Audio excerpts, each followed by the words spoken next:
I messed that one up entirely. You know, they'll just start it again. It's fine. Hello, I'm maybe X Toy Cat, and cars do have wheels. Houses don't have wheels. But you know what else is crazy? This live stream. It started. I've always wanted to do one of those lazy stream starts that they do on other streaming platforms, where they're like, "Yeah, I've hit live, but I don't think anyone will be seeing me for the next 3 minutes. So, how's the weather? Is it good? It's good. It's terrible here, actually. We've had like, it's been nice. It's been like low temperatures, and all of a sudden, we jumped into like, you know, mid-20s again. I feel like a lot of people feel like mid-20s is perfect, but to me, it's just like, ugh, everything is just slightly unpleasant when you're too hot. And I know, again, like when you're only outside to like enjoy the outside, I feel like you might want a little higher temperature. But as someone who spends a lot of their time inside playing Minecraft, awful, let me tell you. Anyway, hello everyone, how's it going, Clary Frey? It's good to see you, by the way. I hope that you're doing well. And Super Sue MC, and Bird for life. We Erode It too. We got a lot of familiar faces in here. I hope you're doing well. Okay, I want to start this one again. I figured it'd be cool to start. You know, like how videos start on cold opens. We could do like a philosophical version of that. Okay, so get this.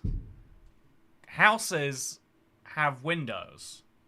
Cars also have windows.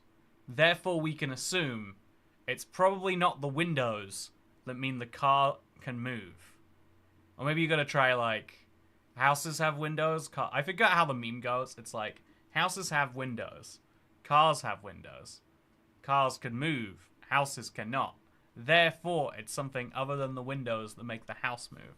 I think that's like the meme about how ancient philosophers sound. Anyway, hello, I'm IBX Toy Cat, and today I wanted to play the tiniest bit. Oh, I'm gonna download the template again. Weird. Always happy to download the Timeless Adventures, I guess. Hello, I'm IBX Toy Cat, and today I'm going to play a little bit of the Timeless Adventures. There's a couple of structures I never saw last time that I didn't quite... Yeah, I want to make sure we get round to at some point. And then I'm going to be in my survival world doing one of my favorite things in Minecraft, which is, you know, some big, important stuff while talking about some big, important stuff. I think that... do I have an Elytra? Oh, it's entirely dead. I forgot. That's why I got... Okay. I'm just going to get myself out of here. I'm going to eat 2 golden apples as my main source of food. This isn't usually recommended, but I did just get 4 hearts from that. I think the absorption must not work correctly. In a way that I love, though. Is that a console thing, or is that... You're not going to question it? Whenever there's an error in your favor, I've learned, rather than questioning things, you just say yes. Currently farming muddy mangrove roots for foundation because Birkenshire is expanding to the sea, says Super Sue MC. It sounds like a lot of fun, actually. Yeah, but basic logic is important. Yeah, no, that's not basic logic. Think about it, right? You know, a lot of things that seem like basic logic are not basic logic to other people. I'm gonna get myself out of this hole, and then once we're there, we'll start the stream again. I'll get the quote right this time. You know, or I'll get it so wrong that it'll be deep in its own way. Oh my god. Bad day to not have an Elytra, I've got to say. Would have done better if I'd have healed this up. If I'd have picked up some Phantom Membrane even, while I had the chance. Would be doing great right now. But I didn't do that, and so now I'm paying the price. I guess with keep inventory on you, it's easier to die than it is to do stuff like this. But still, I will persevere because I believe in this. So, chat, here's a fun one, actually. How about, a lot of people do like the fact that when we do these streams, I kind of come at a lot of issues. I think when most people discuss the world around them, they inherently are talking about it from their perspective, which is understandable. It's the one we experience the world in. But I'm always after, like, the deeper truth. Like, you know, like, even underlying the idea of, like, when you're in school and, you know, Paul starts a fight because your friend Timothy, you know, your friend Paul and your friend Timothy get in a physical fight where they want to beat each other to the death because Timothy said something about Paul's mother, And it's like, does he really care that much? Or is there some reason for this, you know? Is there a reason why you... Also, here's the first structure, so... I've always wanted to, like, analyze the world and, like, understand it more than I've wanted to, you know, just say, oh, yeah, well, you shouldn't say things about Paul's mother. By the way, if your name is Paul and you're watching this, I heard your mother is a lovely lady. Good evening, everyone, by the way. I agree. How's it going? You doing great? Hope you're doing great. Oh, it switched my skin back. Oh, and it took off my bathrobe. Oh, terrible. Okay, here's me. Here's my beautiful Minecraft skin. And here, any goals for this stream? Says Roger Molet. I want to work on my sugarcane farm, yeah, but first I want to make sure I see the rest of the structures. I feel like we didn't get around to them, and I wouldn't be doing my job if I didn't do precisely that. There's an IF Ender over there.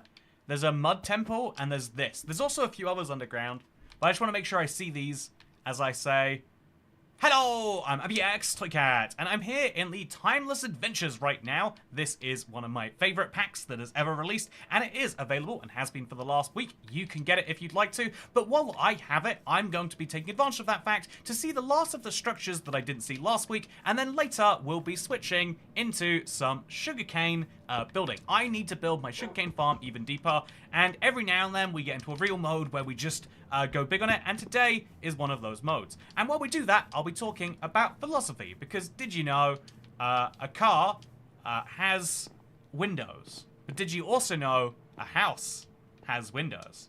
But get this, right? The car is able to move while the house is not. And therefore you can conclude, hey, another music disc, therefore you can conclude, if you use smart reasoning, that actually it's not the windows that are making the car move. It's probably something else altogether. More seriously, though, bro, what did I just walk into? Says me being me. How are you doing? It's I am a person on the internet who has spent a lot of time talking about, I would say, issues from a slightly more philosophical perspective than you usually see. And I was kind of explaining the reason as to why that is because I want to understand the world. I don't know if anyone else is actually like this. Like, we all say we want to understand the world, but there are some ways where we're like, but I don't care about that. Like, most people look at accounting and taxes and laws and say, this is very fundamental to our existence, but I'm not going to deal with it. Like, think about it. The idea that laws govern literally how it is that you're allowed to live your life, and most people don't know what the laws are. Most people have no understanding of what laws govern them. They just kind of hope, oh, looks like I just bought the Timeless pack again. Yet despite that, some houses move too, says Paul Hodgins. You know, isn't that crazy? Some houses do move. So as a result, in those houses, it might be the windows that is making them move. Although you'd have to determine what's the difference between a moving house and a not moving house. That's how you'd find out how to get something moving. I'm studying law, says Xavier. Oh, that's fun. What's the most fun law you've come across? Because what's wild to me, I want to talk about lawyering stuff in some part because in most fields, right? I definitely, there were 4 eye offenders in here, and I've ended up with 3. This is my little eye temple, by the way. Made much nicer by the addition of the giant eye offender.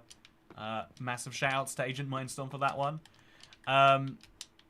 But yeah, I think the really wild thing about lawyers is, at the really high level, right? I hope this isn't a scary thing to you if you're studying it. But being a lawyer is one of those professions where it is widely known you get money, right? It's well paid. I think you are compensated for your time at a very fair rate. Maybe more than fair rate, you could say. But in exchange, you have to be really, really, really technically knowledgeable. It takes a lot of training. And also it takes a lot of work. A really interesting, like, fundamental theory that I see discussed about lawyers, and especially accountants more than anyone else, you know, people who do understand those things that I just said no one understands, is, you know, at a certain point in working for those jobs, you achieve every decent comfort that you need. You know, there's 2 reasons that people work, right? One is to, you know, so that you do not die effectively, to have the bare necessities in life. And then the second is you start seeking higher needs. But at a certain point in, you know, earning very high salaries, you start to question, like, why is it, you know, if, I think it's really interesting that people who get really senior into law firms start to question, like, so why is it that we do this? You work really long days, really hard hours, you have to be really good at your job with high consequences, and at some point at the end of that, it goes well. Also, I'm not doing great, if I'm being honest, says Dasher. What's going wrong, Dasher? I'd love to hear what's wrong. I feel like I have a perpetual, like, I'd love to, like, I need to work out what it actually is that people do when they go through this. But I'm in charge of, like, my own jobs and projects and stuff, and I have such a terrible time doing that. Especially when I'm streaming. This is one of my, like, I need to work out, like, some way to, like, get over this one. But I feel like non-stop, like, why, as, you know, like, what, trying to get myself to do stuff is hard, because I start questioning, like, why am I even doing this, you know? There's this, the hardest thing about anything in life is getting over this fear of, like, should I even be doing what I'm doing right now? You know, so much of life is knowing what to do and knowing how to do it. And I feel like I've been doing a bad job at that recently. For the last, like, few days, I've just been broken. And it's annoying because, you know, sometimes, like, the easiest answer is like, well, just take time off. And it's like, but what if you don't? What if you don't have the time for that? What if that's the whole reason that you're stressed? And I think it's I think it's kind of like with any limited resource. Also, thank you. Oh wait, I was hoping it'd be text to speech. Just so okay, Jessup Kane. Woo, I made it. I don't have to work. I earn money to buy time back when it's important. Yeah, that's the funny thing is one of the most valuable things money can buy is time. You know, if you think about like priority lanes for like a theme park or something. If you think about, you know, if you think about going to a restaurant, you're buying good food, but you could learn how to make that good food. But you're skipping that experience and having someone else do it for you. Also, this is the Mud Temple. I think it's a redstone puzzle, but I haven't seen it or done it yet. So this is cooking some wood. I don't know why. And I guess it's not a redstone puzzle. Do I just have to light these on fire and then... You know, let's give it a shot. Let's see how that goes. I don't think it's going to cook the wood sufficiently. Also, Dasher, I'm very sorry to hear your beloved cat actually died. I found his body and took it to the vet to be cremated, dealing with grief. Yeah, it's, I feel like... Especially with pets, it's a hard one, because you don't have that, like, giant support system that you'd expect with, like, I don't know, I guess everything else. So I'm guessing all of these have to be turned to the same... We want to turn them all on, or them all off. And I'm not smart enough to know which that is. Okay, so let's turn them all off, all on for now. And then do it. So the redstone made it there, but not any further. So we'll go there, and it makes it there, but not any further. So we'll go there now. And it's made it all the way to the end here. But now this one is flipped from the rest. So we're going to just trigger that. There we go. That should be the redstone puzzle solved. Maybe. What did that achieve for me? I'm hoping there's going to be a secret door or something. But yeah, I think it's fascinating that one of the most valuable things money can buy is time. And at the exact same time, one of the most common way the overwhelming majority of people get their money by trading time. And so at a certain point it becomes a system where you can trade your time for other people's time. You know, like a time credit system. If only there was some way we could, like, mark that. So yeah, have you ever been to any national USA parks? Yeah, a fair few of them actually. A fair few of them. There was a couple in Vegas when I lived there. I think it's the Red Rock Canyon is a national park. And it's like a 20-minute drive from Vegas at any point. It's always fun to just, like, head over there in the morning after work. Okay, so I don't know what I just did, by the way. I activated some redstone, but I don't know what said redstone does. So I'm going to cheese it, and I'm going to see where the redstone goes. And we're going to see if... Did that even do anything? Okay, it goes over here. And then the redstone goes over here. And it activates 2 pistons. Oh, I did open the door here. Okay, and then in there is another disc. Heck yeah. So, I think now we've seen a fair few of the structures. I feel like I did that correctly, and then I broke my way through anyway. Yeah, the door was already open. I just didn't see it. It should activate a note block or something. It'd be my my way of doing that. I like that puzzle, though. It felt like it was a very logical one to look at. And I kind of like that. Teach you a bit of redstone at the same time as, you know, doing that. Very lovely. Anyway, yeah, Andrew strikes again, says Kara Cox. Yes, indeed. Hello. How are you doing? Hope you're doing well. So yeah, there is this weird thing where the most valuable resource always looks like the one you don't have to. But, you know, if you take any billionaire who's like 80 and you say to them, would you give up every single penny of your money and all of your identity, go back to being 18 again? I feel like they would all say yes. And so the closer you are to, I don't know, 18, 20, 30, the closer you are to not dead, the more value that you have in a way that you don't notice. I know, I guess youth is valued by society in a way that's really obvious, but only after you start coming close to the end of having it. Also, Andrew, can you see hearts? Can I see hearts? That's a really good question. I'm going to eat some pumpkin pie, by the way. Let's see if the 9.5 heart bug is going to affect us here. Okay, so we're going to get to 9.5. Will we go up to 10, chat? Make your bets now. Oh, no, we won't. We're stuck at 9.5. Chat do be wild sometimes.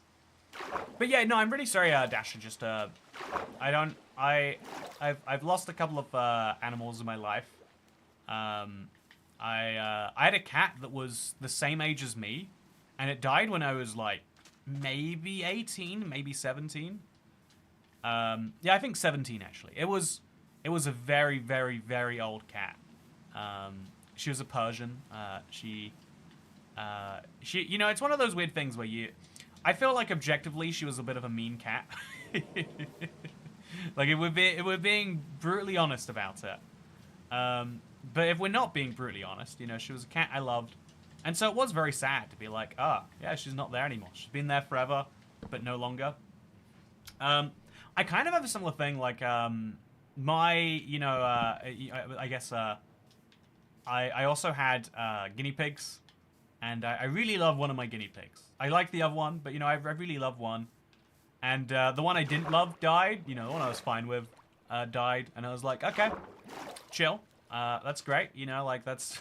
it was a little bit bummer. I was like, why is she not moving? There's something really odd, like it was the first time I discovered a dead thing. I am thirsty. Am I doing this right, cat? Wow, that is a very thirsty comment, David. You should hydrate yourself. You know, the only thing I like to hydrate myself with, if I'm getting picky, is a good glass of Toycat sponsored tap water. That's right, go to your tab right now. Use code Toycat, get 5% off. Thank you very much for the thirsty comment. I didn't see any thirsty comments in chat. I've only realized recently, after speaking to some mods, there are so many comments that I never realized.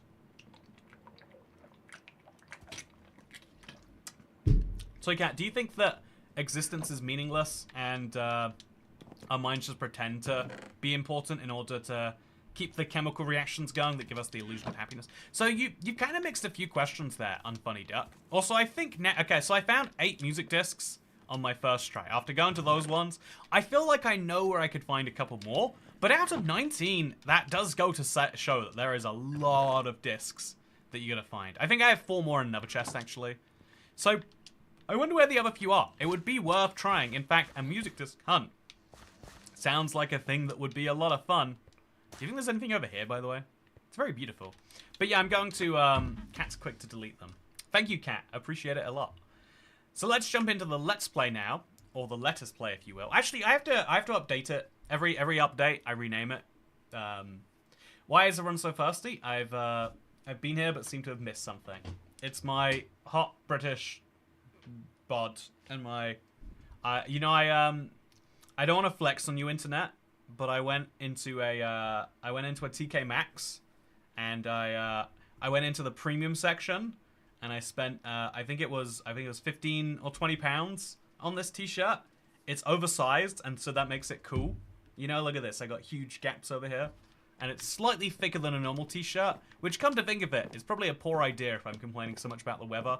But speaking of complaining about the weather, here I am in the Let's Play world. I have a few items I've got to, like, put somewhere. And then I'm going to be working on the sugarcane farm. It's one of my favorite builds. But, you know, at the same time... Oh, that was weird. There was no noise, right? There's no noise of any form, really. Is Minecraft okay? I'm guessing I just turned down my audio a bunch. Okay, audio. Huh.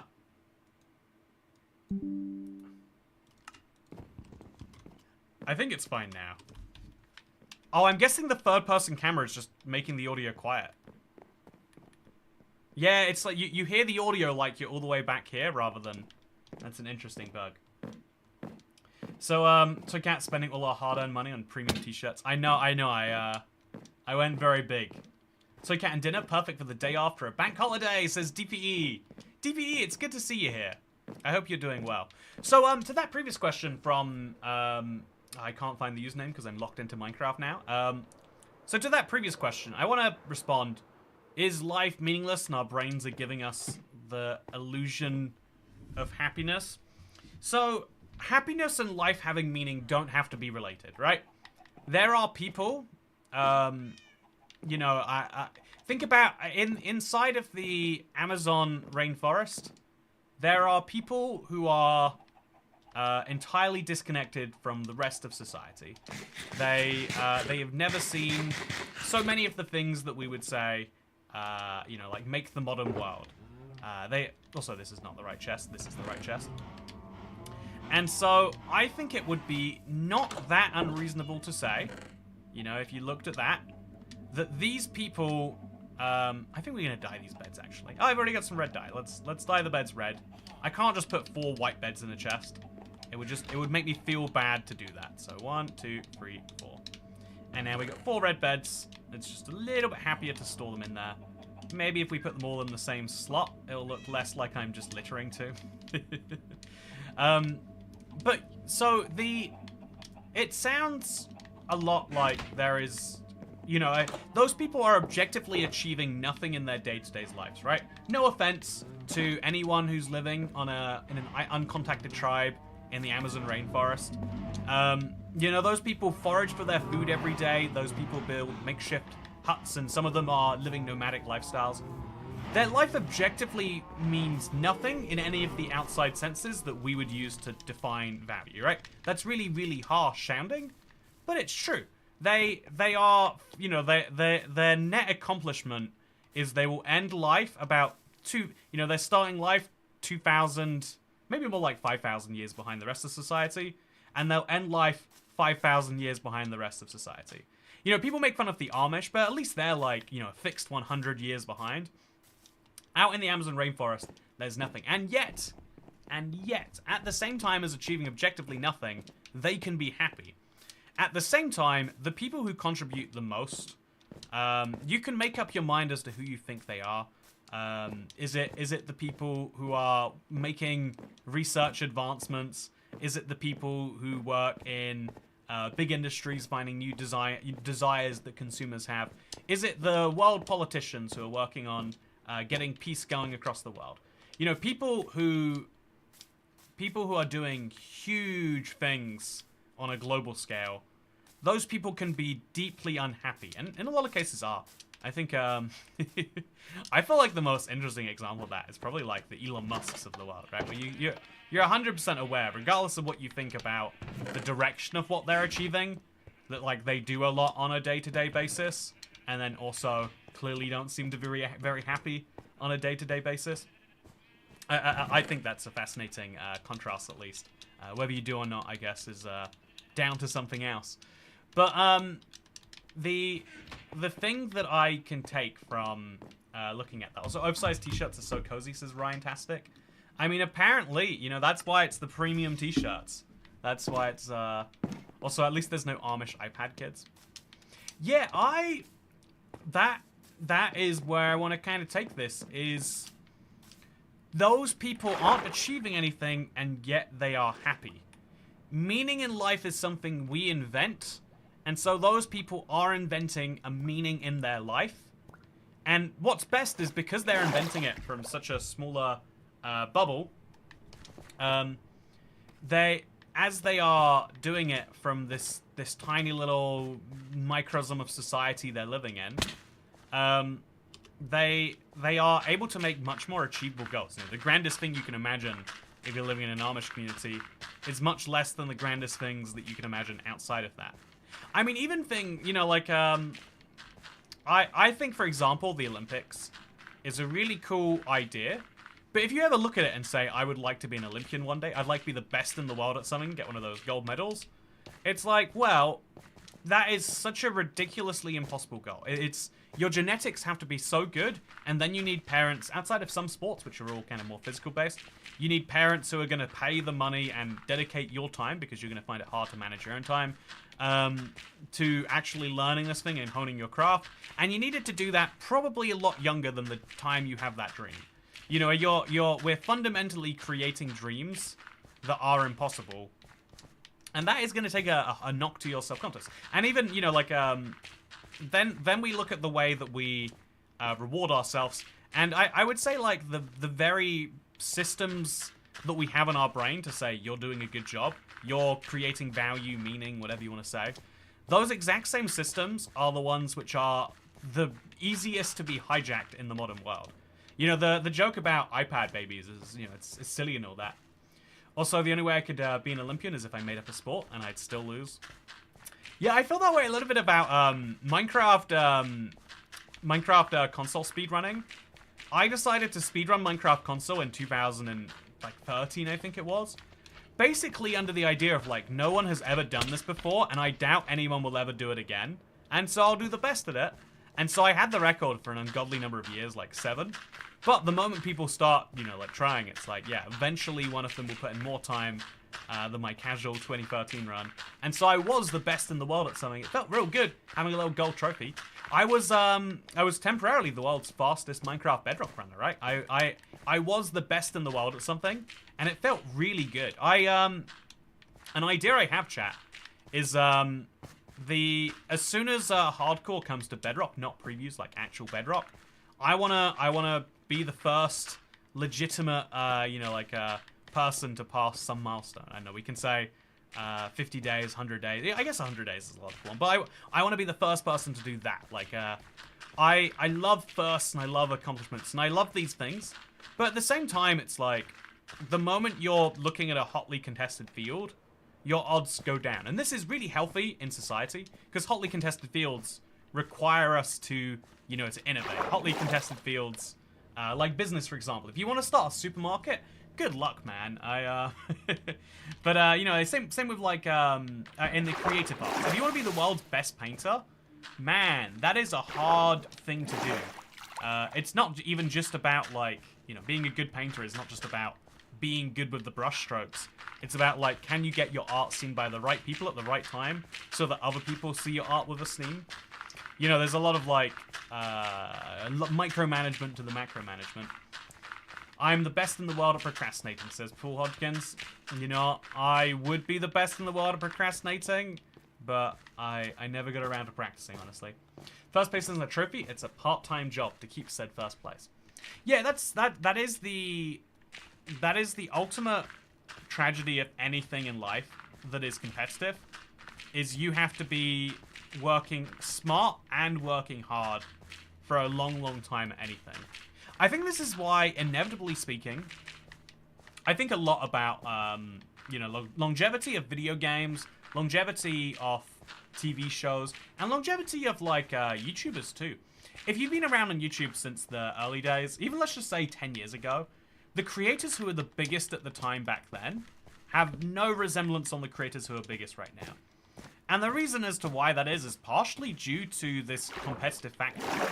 You know, I think, the first person to truly, like, understand the game they were actually playing and then be public about that fact is probably, like, Mr. Beast. But if you think about it, right, like, the creators that came before him were not willing to stare at a retention graph and be like, this is bad. I don't care if it's good for the content, it's bad, you know, like, every generation has to make decisions about what to do that make it more intense than the previous one.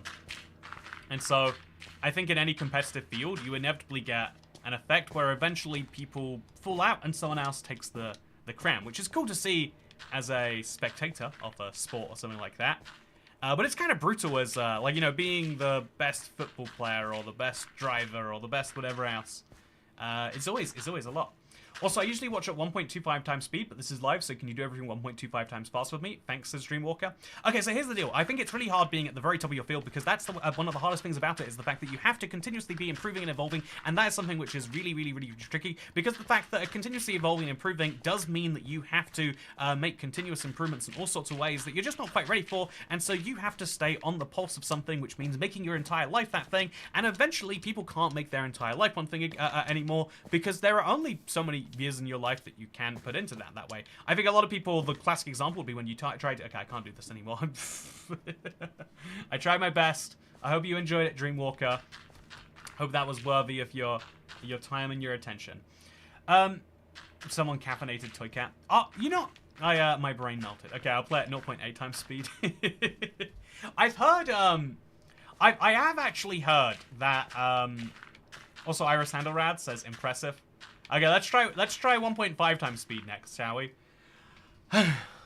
Okay, so the thing about talking real fast that you don't understand is the fact that you're actually losing some of the processing time, which comes out when you try to speak your words normally. When you speak your words normally, you're actually trying to take a little bit of time as you're saying each word to queue up the next words, which means that right now I'm having to remove the buffer between my brain and my mouth, which means that some of the words are going to come out a little bit less processed, and also there's going to be a little less thinking in some of these words that I'm saying, which means that some of the time I'm going to say things which almost seem directly contradictory. One of the most important things about speaking is that you need to understand that what you're saying is not just a collection of words and a collection of thoughts, but it's also a collection of taking these things together and turning them into grander ideas. And sometimes you can say things that contradict your grand ideas, despite the fact that it's moving with the words you're saying. This is why yelling about metaphors and stuff like that is so good. Also, average New York speed, says David Solomano. Now do 0.5 times speed. I feel like I'd enjoy 0.5 times speed. One of my ideas, I always wanted to do this, chat. I feel like it was way, I was like genuinely worried about being cancelled before the word cancelled came out. I was like, I need to do a high let's play. I need to find some illicit drug, you know, like whatever they are, and I need to just do that, and then I like talk in a Minecraft video. And you know, that's how I could get down to 0.5 times speed, I'm sure. And it's one of those things where it's like, man, after 10 years, I never did that. Can't believe that. I can't believe, also ChatGPT on steroids. Now you just sound like a typical Minecraft YouTuber, add on some screaming and stuff. Yeah, it, I do think that fast information delivery is important. I would rather be talking more and delivering more words and stuff. In your old videos, you played at 0.25 times speed. Oh yeah, I used to talk really, really fast in my videos because, I guess in a way this was like, you know, engagement hacking before engagement hacking. I was like, I have a certain amount of time that I need to, you know, like, people would like to get this information in, say, 9 minutes or less, but I would like to tell them about every cool thing and every fun little detail, so I'm going to talk a little real fast. And the cool thing about, you know, the cool thing about planned videos like that is that you can just queue up all the facts in your mind. So I can, you know, like, off the top of my head, I can't tell you 5 fun things about dirt. But if I stop and I think about, say, sugarcane, I can be like, okay, so sugarcane is this and it's that, and then I can be like, okay, let me talk about sugarcane in 1 minute or less. The great thing about sugarcane that you don't understand is the fact that it grows really tall. It's one of the fastest growing crops in Minecraft, and also it's one of the easiest to grow crops in Minecraft. All you need to do is you need to have water on the side and dirt underneath it, and it will grow, which means you can have very easily stackable designs. These very easily stackable designs are one of the great things about it because it means that you can grow a lot of sugarcane in a very small amount of time, and it makes it kind of like a cookie clicker but faster. And one of the fun things about sugarcane that you might not realize is it is one of the few blocks in Minecraft which is affected by the biome that it's in. So if you look at this sugarcane right here, it's affected by the fact that we're currently in a jungle biome, and that's super cool, isn't it? So all you need to do if you want to farm more sugarcane is just put some water next to some dirt. You can do this by digging a hole next to some sand, or you can do it by just like so. And it's like, yeah, that's I think it's really important to get your I feel like information density is important, and I kind of started slowing down because too many people didn't like the higher speed. It was going against the goal that I was aiming for. And there are some times where saying fewer words can get more of an impact across. Again, it's one of the really hard things to understand is that if you say 1,000 words, in twice the speed of saying 500 words. That is great, unless you could say more in those 500 words. One of the hardest things to do, one of the most challenging skills to master is condensing down. I still don't think I'm great at it. So Gats talking is triggering my Asper. I was about to mention the speed in your videos. They were fast, like your 1.5 times speed here. What's weird, though, is you'll see clips every now and then where it's slow again. And so I think I started slow as I was learning to talk to the camera. I sped up a lot, and then I learned speaking to the camera kind of brought me down. Maybe we should speed up again, you know? In the age of TikTok and stuff, I feel like getting... The same point has come back to kind of haunt us, right? Like, getting a... There's so many things I want to get across on, like, short-form video platforms, but 60 seconds is so little time to say it all in. It's, Oh, so you should have gone into politics. I've been trying to put a... I've been trying to work out why it is that I don't think I would make a good politician, and why even though I would like to better the world, why I would never do it through politics. I think I've worked out a good brief explanation. The thing about politics is it's never about solving actual problems. Like, hopefully if you're good, you can solve the problems in your spare time too. But it's not about solving the actual problem, right? Like, you know, the easiest thing you can do to make your... Oh, that's weird. The easiest thing you can do to make your constituents happy, to make the people who elect you happy, is the easiest thing you could do is improve their quality of life, improve their standards of living, right? And that is a really hard thing to do as a government, but you can do it. Countries have. But a lot of people will just as easily, you know, you can improve their life all you like, but so many people will find it more satisfying, and kind of, they vote not because they're looking for a better life in some, you know, big way, but because they have some bugbear. They have one particular issue they're really, really invested in, whatever that issue may be. And it means that you have to put aside what people's real problems are to some extent to solve imagined ones. Or, you know, to put it even more brutally sometimes, you have to point the finger and blame someone, right? You have to be like, it is people who ride e-bikes who are the problem.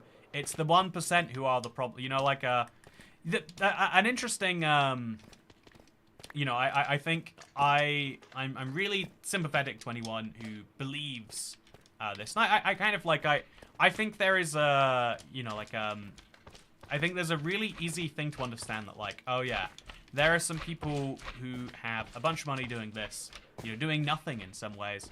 You know, you can inherit money, and you can get a bunch of money without doing any work yourself. And so you might be like, wow, those people having all of those resources while I work hard having nothing, you know, kind of like that is real rough. But, you know, like a good politician knows, or a good manager of an economy should know, that you can seize all the wealth in the world you want, right? If we wanted to right now, we could take all the money from anyone we want. The CEO of Disney, we could just take it. By democratic right, it could become ours, right? But at the same time, you know, you can take away the wealth that exists, but you can make it much harder to make new wealth, right? Whereas the reverse is true. You can make it maybe slightly less hard, take less wealth right now to create more in the future. Kind of the sugarcane problem. For every piece of sugarcane you take from this farm, if I take this sugarcane right now and I don't replant it, there's now one less sugarcane. If I take 3 sugarcane and then I, you know, replant them, well, I've achieved nothing. But if I plant some sugarcane, wait for them to grow, and then harvest some more, it's great. But then if I do it that way, if you keep replanting your sugarcane, you'll never have, you know, you have to wait a very, very long time till you actually have sugar. And so, you know, what happens when people vote for you because they want sugar? Do you work on the long-term production plans to make sugar? You know, do you work out how you can best get, you know, capital moving in that way? Or do you say, okay, I'm going to work out how to get sugar right in time for when I'm elected again? I think that is my fundamental cynicism of how people view things, is that you at some point, any system in democracy. You know, I heard a funny thing. My 2 brain cells can't keep up with you. Says Magic Girl MU. Okay, let's slow things down and let's talk about something we all agree. Consumers want some more valuable than money, more than stocks even, says Mark. Yeah, this breaks me. So I'm fairly, I would say I'm like, I don't know, like, what do you even describe this as? Like, I'm someone who's minded about the, I would say I'm somewhat economically minded. Like, it's a thing I've always mentioned, like, I've always been very financially motivated. I heard someone describe today, chat, tell me if you think you agree with this, that, if you find someone who's like you know, like an overachiever, someone who's like a super hard worker, that like statistically it's like just some childhood trauma they're trying to make up for with that. That's the reason it's all happening. I think that's like that's a funny view that kind of comes back to the like what is the meaning of life thing, of like some people make their meaning in life. Some people make their, you know, the way they measure success is like the amount of money I have. The amount of money you know, it's like a scoreboard in life. It's like the more you get, the happier you'll be, or something like that. Whereas some people make their scoreboard something like, yeah, the amount I can lift at the gym. Some people make their scoreboard, you know, other things like, and ultimately it's also, yeah, totally. You said let's slow things down, and then the speed control on Whitey works on livestream. Oh, suspicious. I watch this other YouTuber, and he does a lot, haha, but one of his bits is that he'll tattoo your name or any name on his body for $200 in super chats. What are your thoughts? That is nuts, Hunter Robinson. That is quite the gimmick he has there. In the US, GDP is growing, and inversely, median household income is falling. Even though it's easier for big businesses, it's harder for the typical American, says Mr. Mycelium. So yeah, I'm just gonna... I'm trying to avoid politics on the deep level, but I'll take this one, because I think it is... I think this is what a lot of people are saying right now, right? Is the numbers that say whether the economy is doing good or bad are broadly positive. But my individual circumstances are not. The biggest thing people say this is because of inflation, right? Like, it doesn't matter if numbers, you know, if my numbers go up, if my, you know, if you're measuring your worth by numbers, like of money, if the things that you use money to buy have also gone up in price.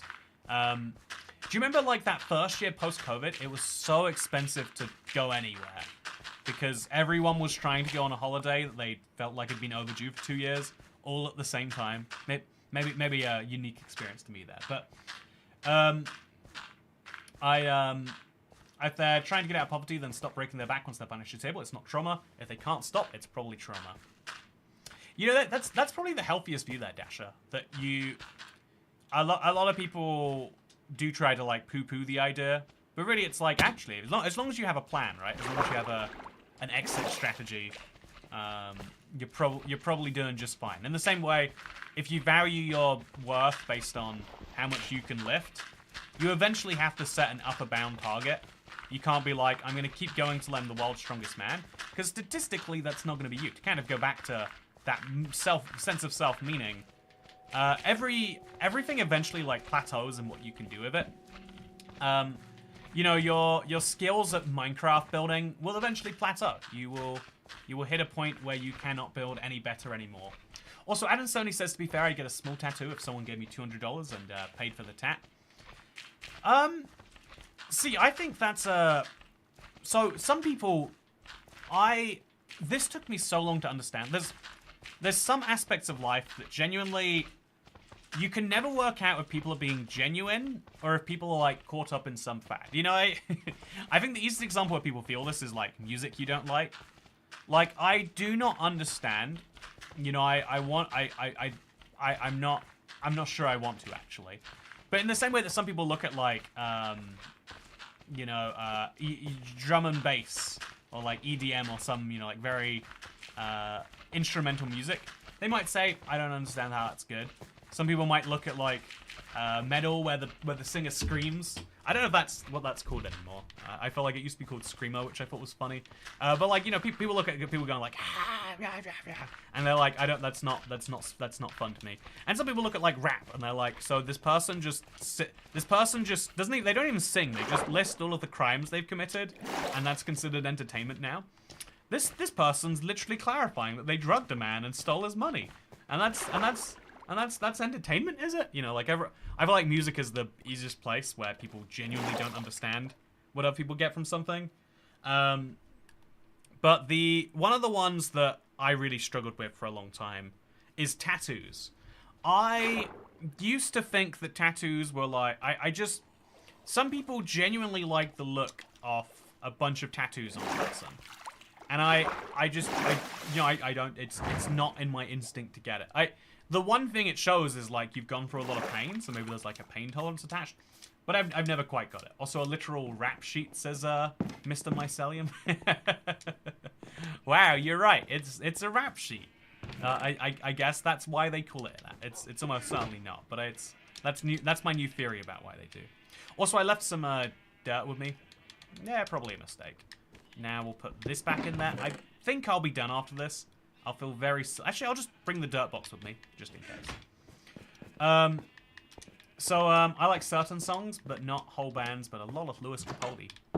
Yeah, if you think about how much music there is in existence, and the small subsection of it that you like, one of the things that I think is hard for me to admit is I think out of the very few songs I do like, there's maybe like 400 in the world. I don't know what it is.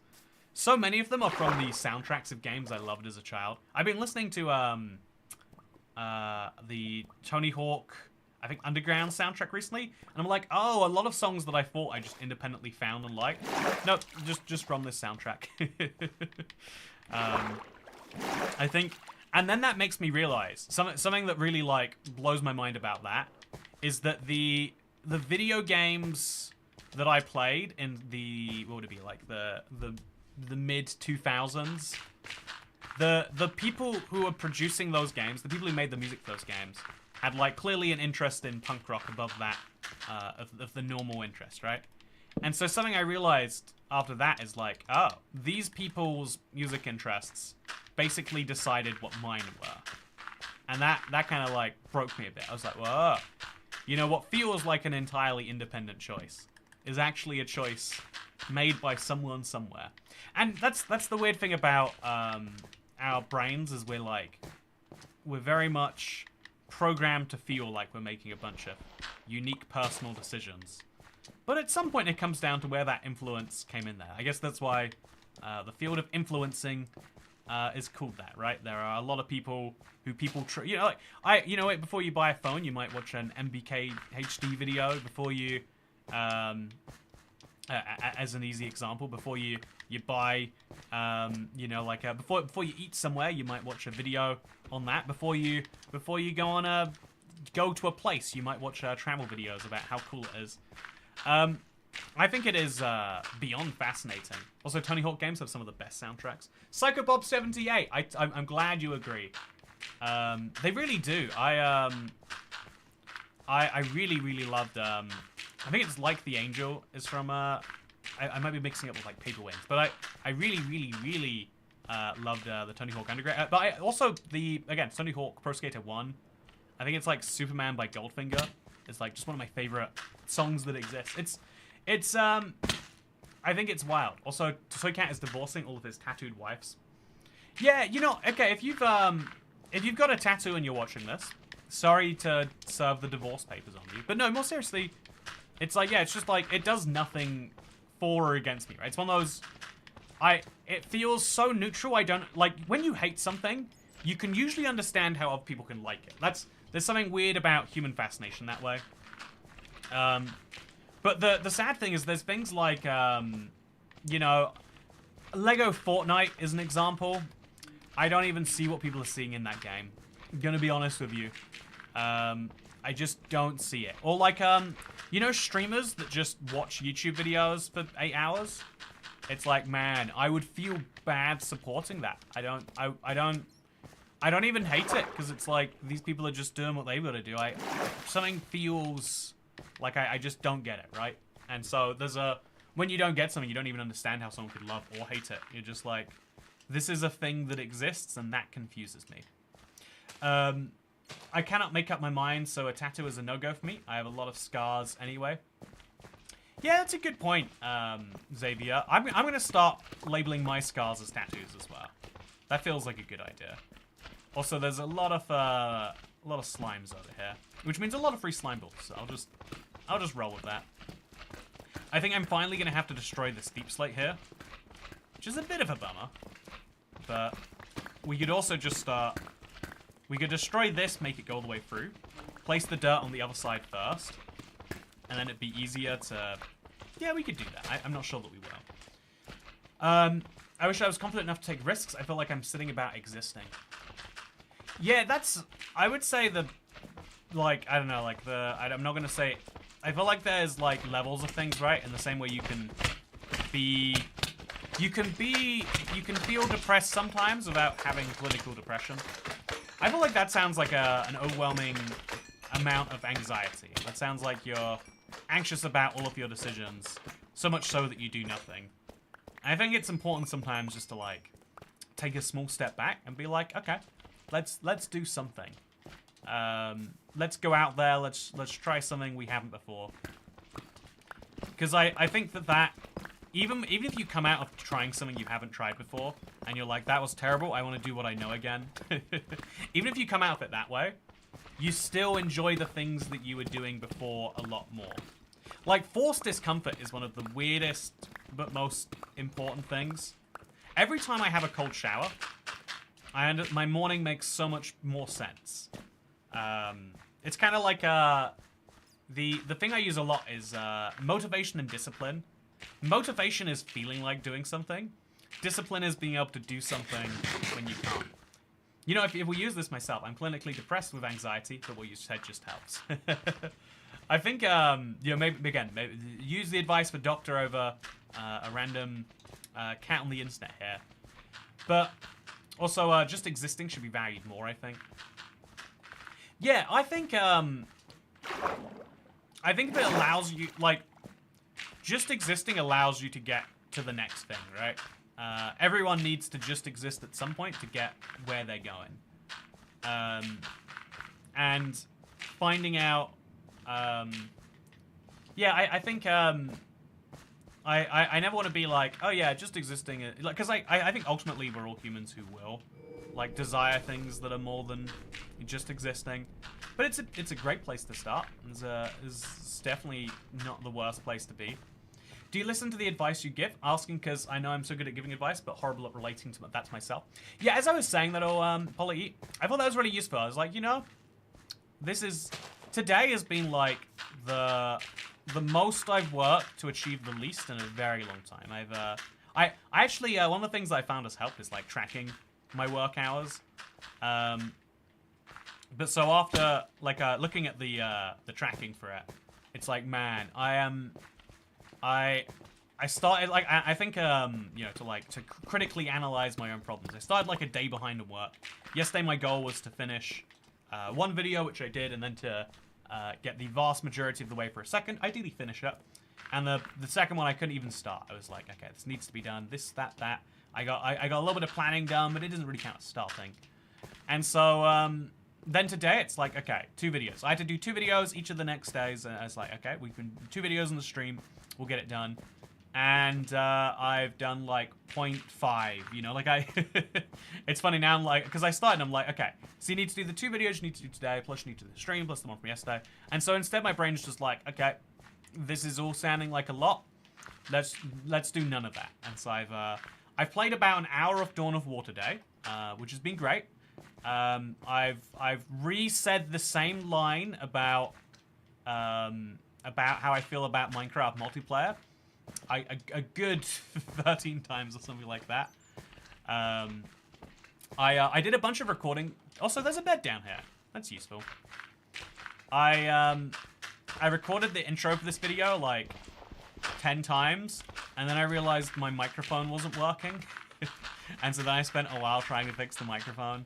It was a very, very brutally unproductive session, I would say. Also, I'm gonna go to sleep. I feel like society bullies people who are in that just existing stage of their life, which in turn defeats the point of just existing because people are too paralyzed by shame. It's a hard one, right? It kind of comes down to that whole like, why are you doing what you're doing thing? And for some people, the only thing that gets them through is the fact that they have to.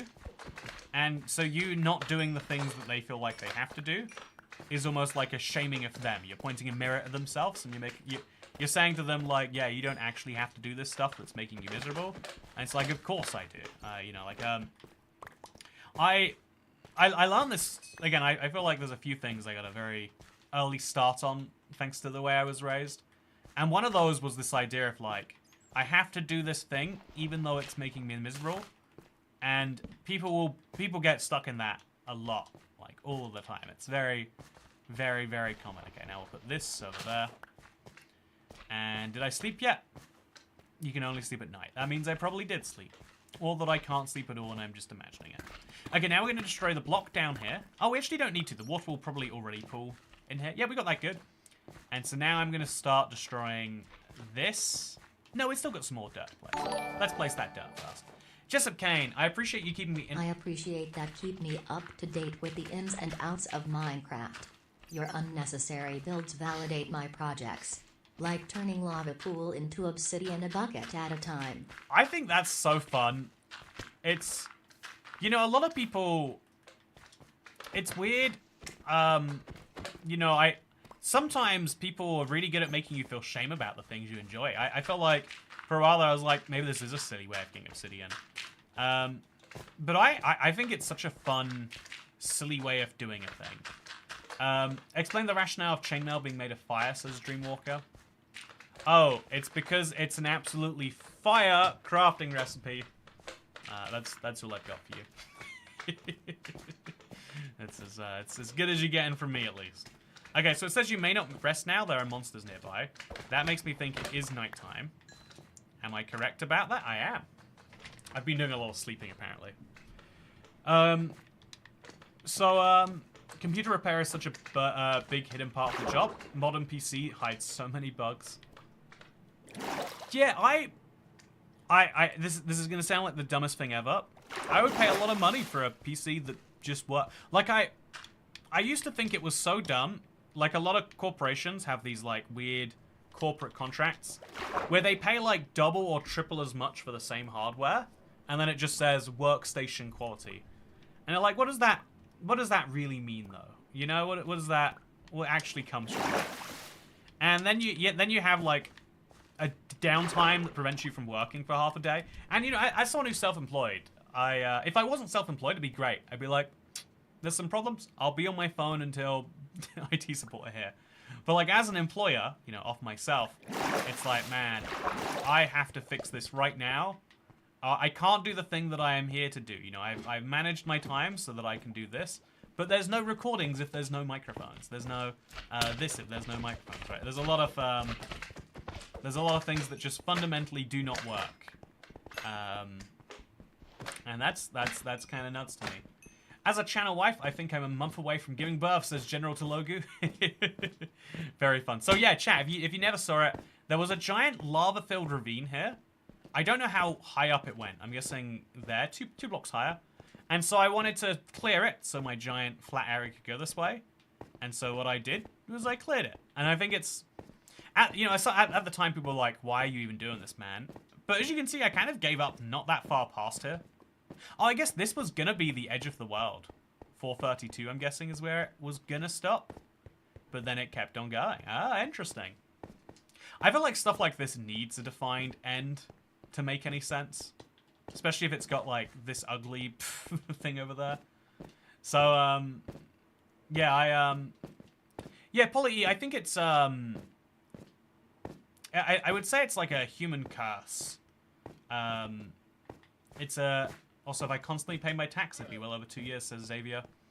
It sounds like you gotta constantly pay your tax. I have no financial incentive in giving you that advice, I swear. But, yeah, okay, so we need to grab some dirt, but I've got some dirt, so we're just gonna jump back in. I just wanted to show you some stuff, honestly. Okay, let's fly. Let's see what needs to be done from this side. So we're going pretty well until about here. This is where it stops going well. So let's grab the dirt shulker box, pick it all up, put the coarse dirt back in, and let's do it. Pay your taxes, people. Don't look at me. I'm not a tax evader. You know, one day they'll end those... Also, can you put sugarcane on coarse dirt? If you can't, I'm causing a big headache for future me right now. But, you know, that's what I do all day, every day, to be fair, so... Yeah, he kind of deserves it. The way he looks at me in the mornings. So, Cat, how's your day going? It's going great. Thank you for asking. So that's my lazy default response. I feel like... I feel like the easiest way... we need to pay our tax to make up for poor ex-wives like Dasher. That's right, you gotta...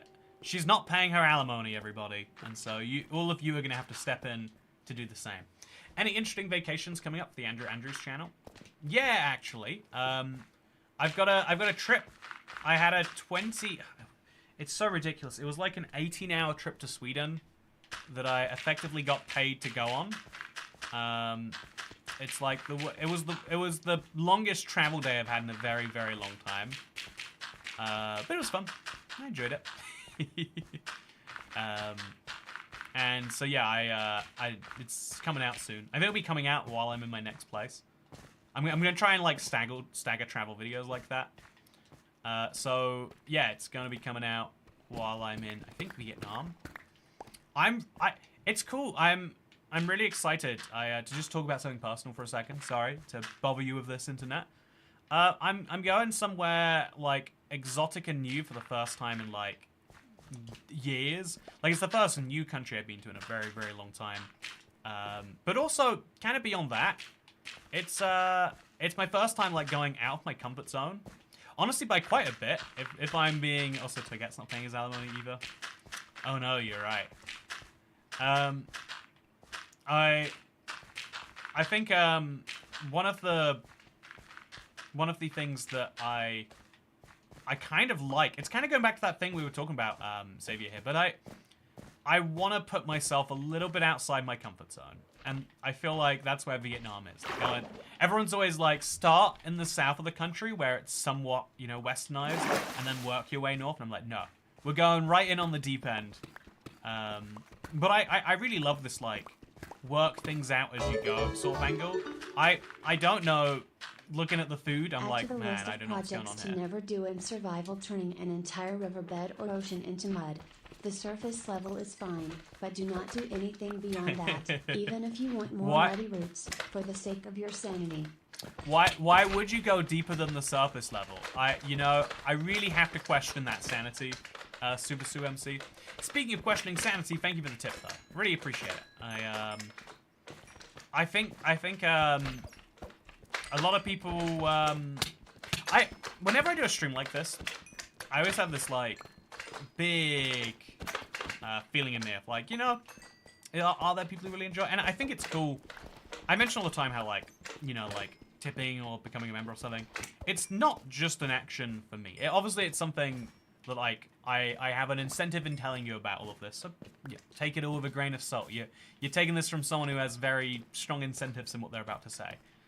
But I also think that, despite that being true, supporting things that you care about and believe in and you want to see more of is a cool way to kind of like have some control over the world. You know, I feel like we live in a world where you almost constantly don't have control of the things around you.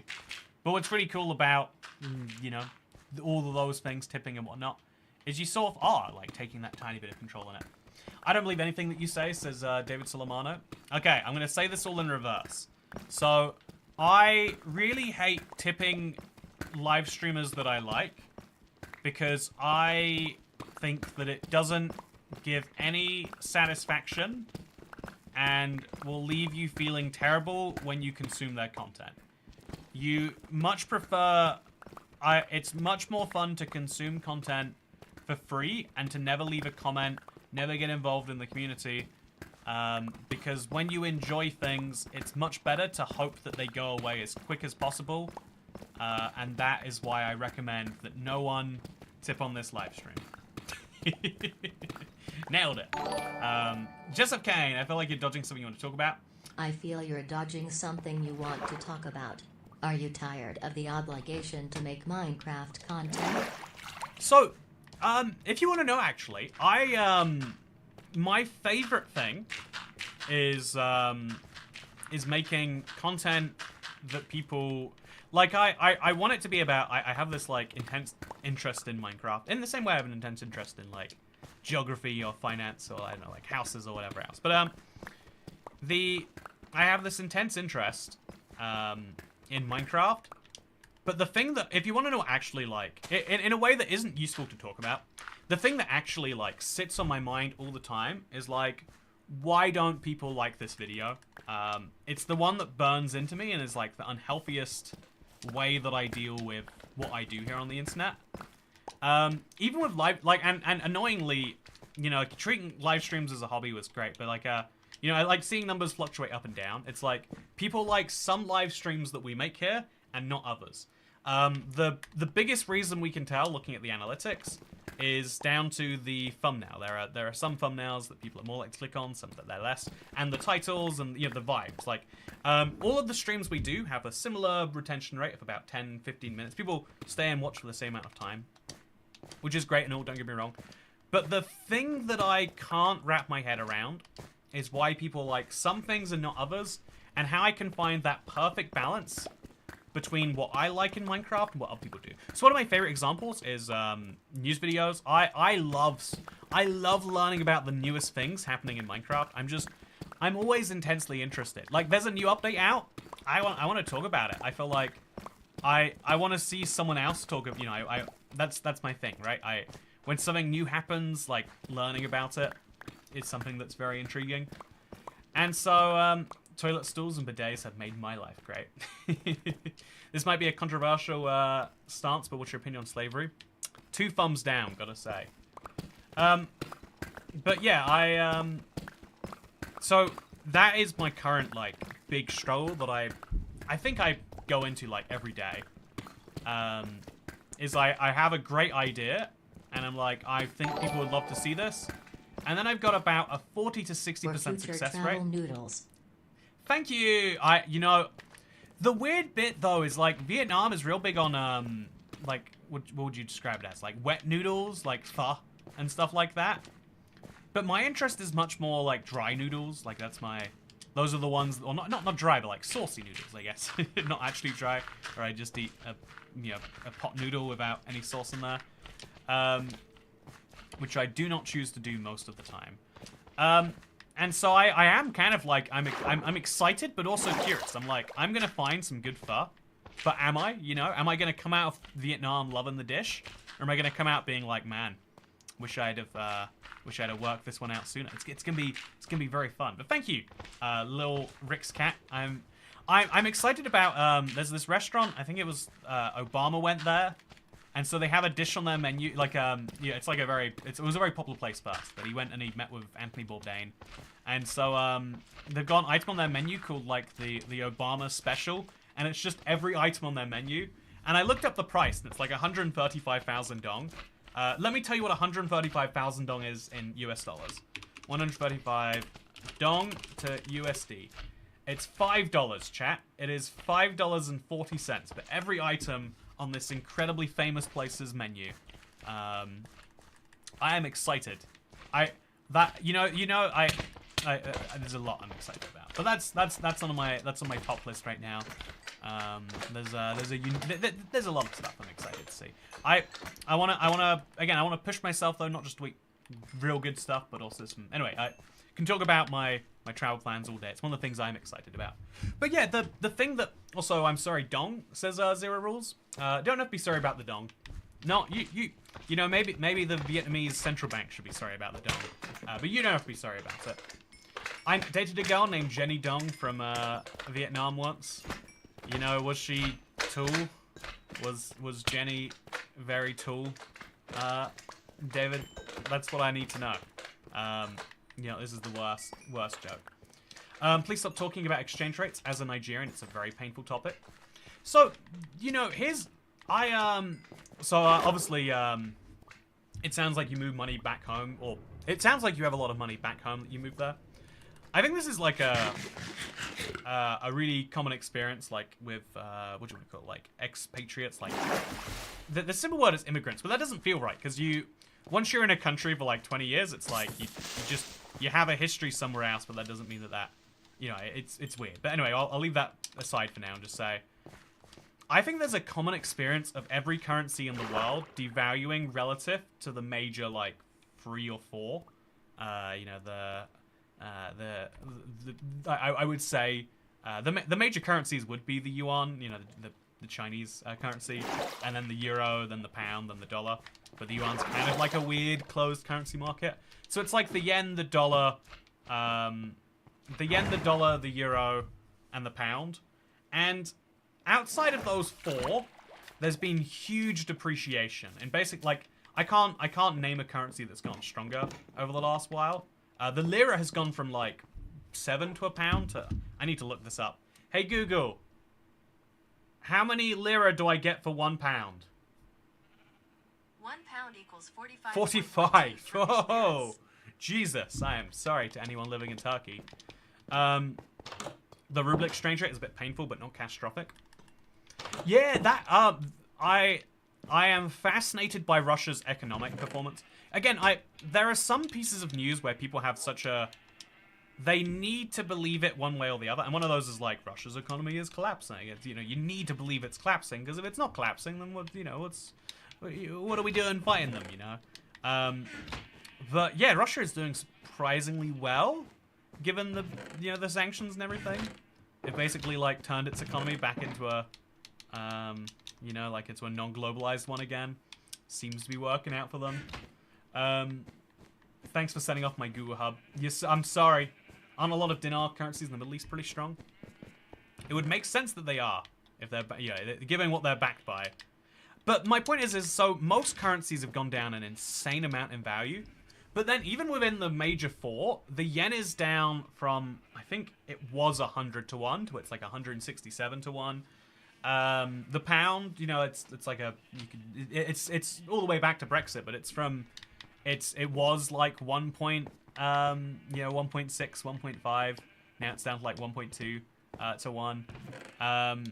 You know, there's a very there's a weird thing with currencies that the dollar is basically getting stronger at the expense of everything else, but at the same time, the dollar is getting much weaker against itself. Like, someone came in here talking about the average American and how their salary hasn't gone up very much, but also the price of average goods. I guess they're really talking about inflation-adjusted values. The average price of goods in America has gone up quite substantially, right? So it's like, so the dollar has gone down in value against the dollar, and everything else is massively down against the dollar. Therefore, money is just worse. Everything is just substantially down. What about the rand to the dollar? I've never actually seen... I haven't seen the rand. Rand to USD. So, okay, one USD to rand. You get 17 rand to the dollar right now. 5 years ago, you got 17 rand to the dollar. And in between, you got 12. So that means the rand is, like, doing fine. But in 2005, you got 6 to 1. So not that great, all things considered. If Russia's economy collapse, I'll tell you, don't worry.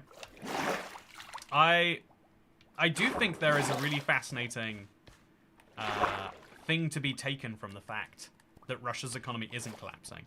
Also, 9.5 hearts, chat. It's cursing me. I'm gonna... This is my cross to bear. I must live with it. So, I think, S&P 500 is the new gold standard, says Mark. Yeah, that kind of makes me think, like, you know, stocks are doing really, really well relative to, you know, historic performances. But actually, is it just the underlying currency is going down? You know, I think a lot about, the way that we deal with things like that. So, Kat, what are your thoughts on cryptocurrency? So, again, I feel like a lot of people who talk about crypto are talking about it from, like, a, you know, money perspective, sort of. I think philosophically, right? Again, I think the means, you know, I kind of mentioned before, the ideal currency system is like time credits. We all have one most limited resource. How do we trade it with each other? How do I convince someone to take a day out of their valuable life to come and fix my doorbell? How do I convince someone to take, you know, a week out of their life to work on a boat somewhere, and then serve me ice cream any time of day that I want it? You know, the answer is magical time credits. And so if we're gonna have this means by which we can trade our stuff for other stuff, isn't it a bit wild that we give governments full control of that? And ultimately speaking, you don't really have full control as a government, as we're seeing from most of the world devaluing their currencies. Like, as they're, you know, like, only the US dollar truly has full control over how currency works in a broader scope. Otherwise, people just stop using it. And so, I think that's the one cool thing about crypto is, what if currency was decentralized? It doesn't perfectly solve the problem for me, though, because it is still down to who has the most computing power. If you think about it, right, the biggest downside to the way that currency is controlled by central banks is that it's sort of at the whims of democracy. Ideally, it's like a few steps removed from it, but ideally it's working in the favor of the people because it has some tie to them. Cryptocurrency is based on who holds the coins and based on who holds the power to make the transactions happen, which is kind of like a capital thing, right? I'm a big believer in crypto. I think it is going to catch on, but I also think there are some questions. I think it works great on an individual to individual level, but as a societal level, it's like we got some big questions. I don't know how we're ever going to answer, and so it's okay if we don't want to, but that is going to cause us problems at some point. I wonder how many lifetimes the richest person in the world could have in magical time credits. I mean, you can kind of see it right now, right? Like, there are... I actually don't know if this is a real thing outside of fiction. So, I'm going to give you that right now. But there are, you know, there are families, you know, like, there are butlers who serve their entire life in the company of a family. Jessup Kane, did you dig up the trial chambers because it was expected of you?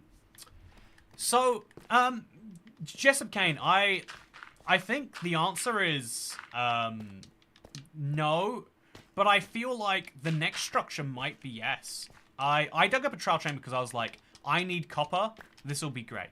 Like, even if I had no one watching me, if I lose this whole YouTube side of things, I think if there's no one watching, I'm still digging up a trial chamber, but I probably stop after one room.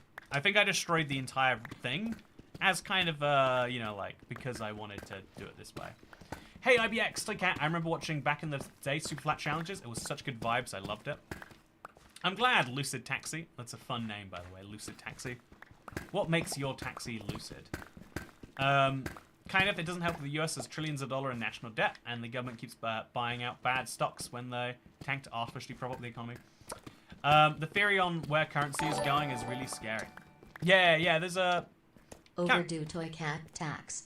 Always love catching the best stream on the internet. Thank you so much, Dan Ranfar. Really appreciate that. You know, I specifically gave the advice of don't support things you like earlier, so you're going against that. But I'm glad that you ran pretty far. I hope you're proud of how far you've ran. Yeah, I think, I have to say, what's your opinion on 1.22? Ooh, that's a good question. We know we're not getting it for a while, so it's like I try not to speculate too much. I'm much more excited about where Minecraft is taking their next update. You know, 121.2 or 1.21.30. This week is going to be huge, chat. This is going to be when we discover if 1.21.30 is actually going to have bundles in or not.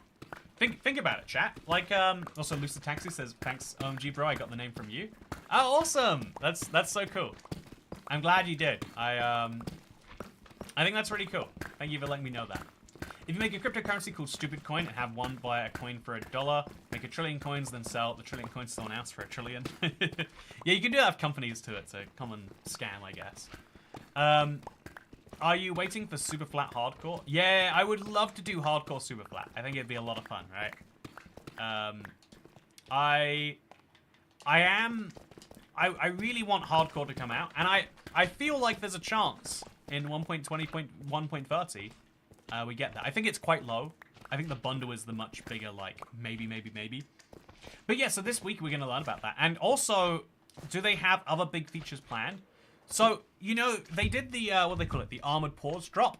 Are they going to have, like, every other update be, like, a drop that way? Or was it just a one-off drop because they developed the features and wanted to have them in the game? Mojang's strategy from the outside is almost incomprehensible. They work out a pattern, and then they don't follow it, and then you're like, but this is the pattern. And then you're right about half the time, which makes it fascinating to follow. At least to me. Maybe your results may vary. So, yeah, I want a new cape. Mojang got me addicted to them. Oh, yeah, same. Totally love the capes. So, yeah, where is Minecon 2024? I've got bad news for you if you want to go to Minecon 2024. Steven Box. Also, Lucid Taxi says, oh, thank you. I really appreciate it. So, Kat, are you familiar with the absurdism on the meaning of life? Camus' absurdum on the meaning of life? If so, what are your thoughts on it? I'm not familiar with it. Nothing at the moment. Asking a bit. Fun username. If you want to describe it as best you understand it, I can give you my thoughts on it that way. But maybe that's their marketing strategy, mass confusion. Yeah, it genuinely might be.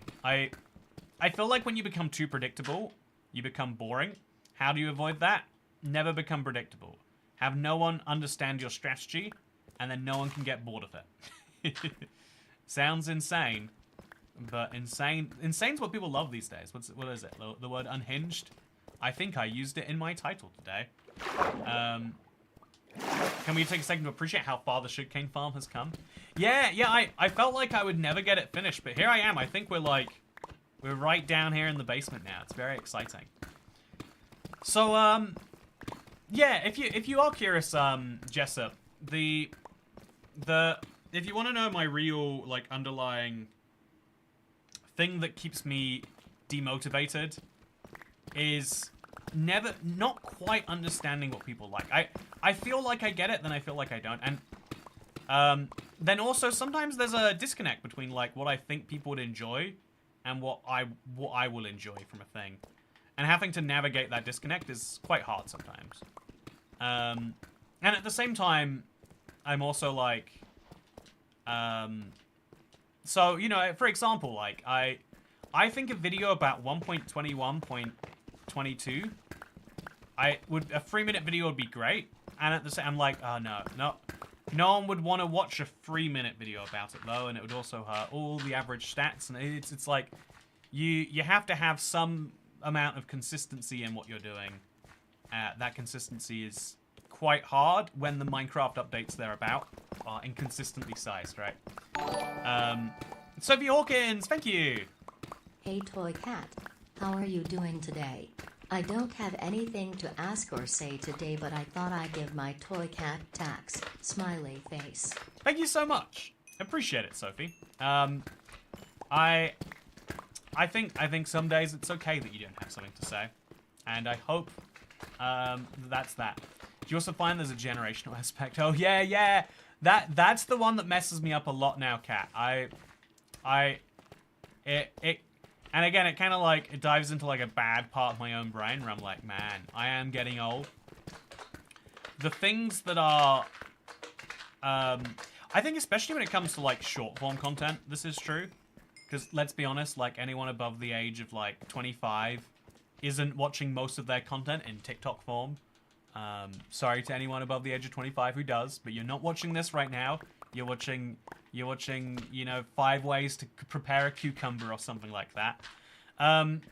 So yeah, I think one of the wild things is that there are different expectations from what makes a good video, and those change like every couple of years too. And so you have to be able to blend what is your style with those things. If you only ever do your style, you'll never be found by either people or the algorithms which guide people. If you only ever do the thing that is hot at the moment, you'll never have people connect or enjoy your content because they're never going to find something consistent in that, right? You have to somehow get the best of both things, blend them perfectly together, and it's hard. Also, I'm over 25 times 2. Does that mean I don't watch TikTok twice, says Dan Marsh? Yes, that is exactly what it means. I'm watching you, and no, I don't have TikTok. Yeah, I something that makes me like genuinely sad about TikTok too is almost every single ad on TikTok is about how you get more views on TikTok. At least the ones I've seen. Maybe I don't. And it's just like, oh man, their whole goal is to get people who are like, I would like to pay for success. Not I should be paid for the content and time I'm putting into TikTok, but I would like to pay for this. And I think there's something about that just gets me. I don't know. I know. Sorry, this is me being a boomer. Let's move on from that. And I guess again that's why I think it's boring to talk about the exact specifics. My exact specific opinion on TikTok isn't as fun as the kind of broader thing of like, is it good? You know, is it good to have a new entrant to something like video? Yes. Is it good to see competition? Yes. Probably though, right? But the thing about competition, you know, try and be the one thing that I think every person who believes in freedom of choice or, you know, markets or anything like that, every person would have to say, like, yeah, the one thing you need is competition, and therefore competition is good. But at the same time, you know, in the same way that the ideal way to rule a country is a benevolent dictator, democracy is good as a, you know, it's a lot less bad than the alternatives. But the ideal system would be a dictator that did exactly what was right for the country, even when it wasn't popular. Except there's no way to get someone like that who's not going to abuse their power. Sometimes, and so as a result, we don't get that. We get, you know, probably for the best.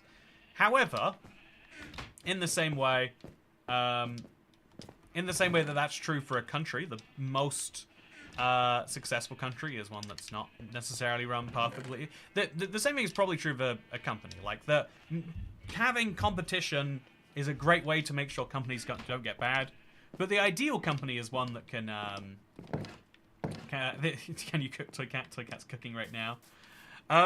The ideal company would be one that's in a no competition market, so it doesn't need to spend any amount of money on competing and can just spend its money on making its product the best, or making you know, doing the things that are right.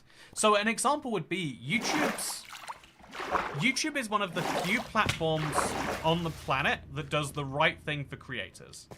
It says, you guys make the content that makes it possible for us to make all this money in AdSense. And so we will give you a small cut of that. I can't stress enough that it's 55%. They're still saying we keep just under half. No, wait, we keep just over half. It's one of the two. We're going to have, you know, we're going to split this 50-50, you and us. If you agree to make cool stuff, we'll agree to give you half the money we make from showing it to people. And so YouTube did a really good thing that is morally correct. But on a competition level, again, looking at the market around you, looking at the way Facebook or Instagram or Twitter's a funny example of this, but we'll leave Twitter aside for now. If you look at the way other platforms monetize their stuff, it's like, yeah, you don't actually need to give people half of the money. You can give them like 1%. You can give them like 3%. I think TikTok shares 3% with its creators. And it's like, yeah, that is enough to make people go, wow, I can make money doing this. And so TikTok has a competitive advantage because it has the money and not its creators. It is worse for everyone. I'd argue it's worse for the users at the end of the day, but it's especially worse for the creators. But that's not what's important, because they're gaining market share because more people will watch a bunch of, you know, it's that they can use that money to gain market share, etc., etc. Benevolent dictatorship is how we end up with multi-quadrillion dollar space stations getting blown up. I don't think we have any benevolent dictatorships, Super Sue MC. I think the closest thing you get is what, like, the monarchy in some places, but they usually don't have power.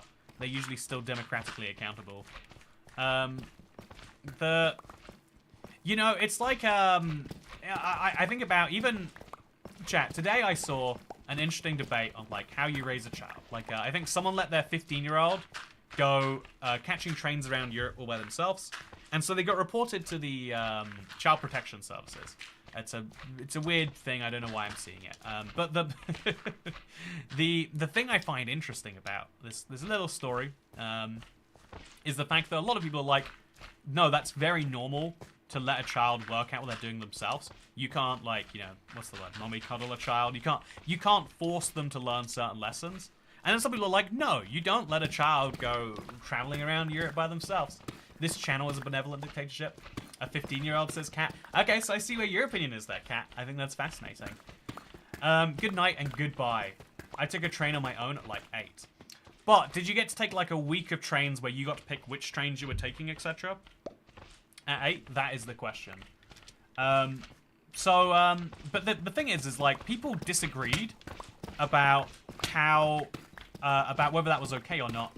And so it's like, the one thing we've been doing, literally since we've existed as a species, is raising our young. The one thing. You know, we invented iPads in 2011. We invented Minecraft in 2009.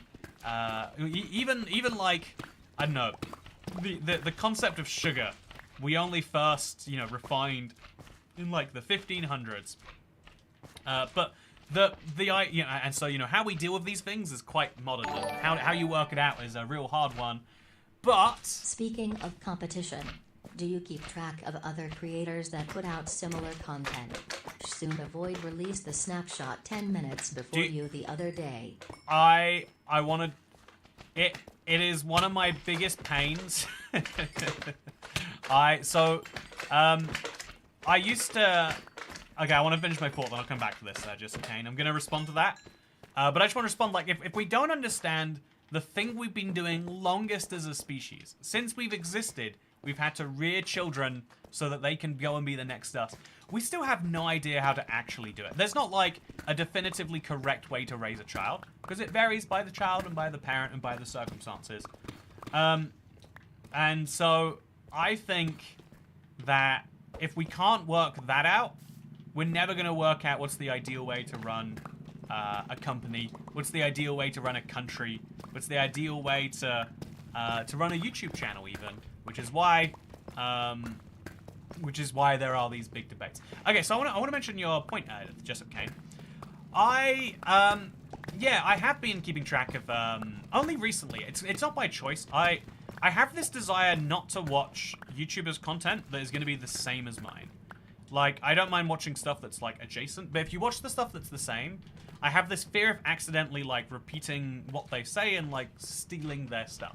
It's a dumb concern, but it's one that I have. I'm like, you know, it's I don't understand how to put that any better, but it's how I feel.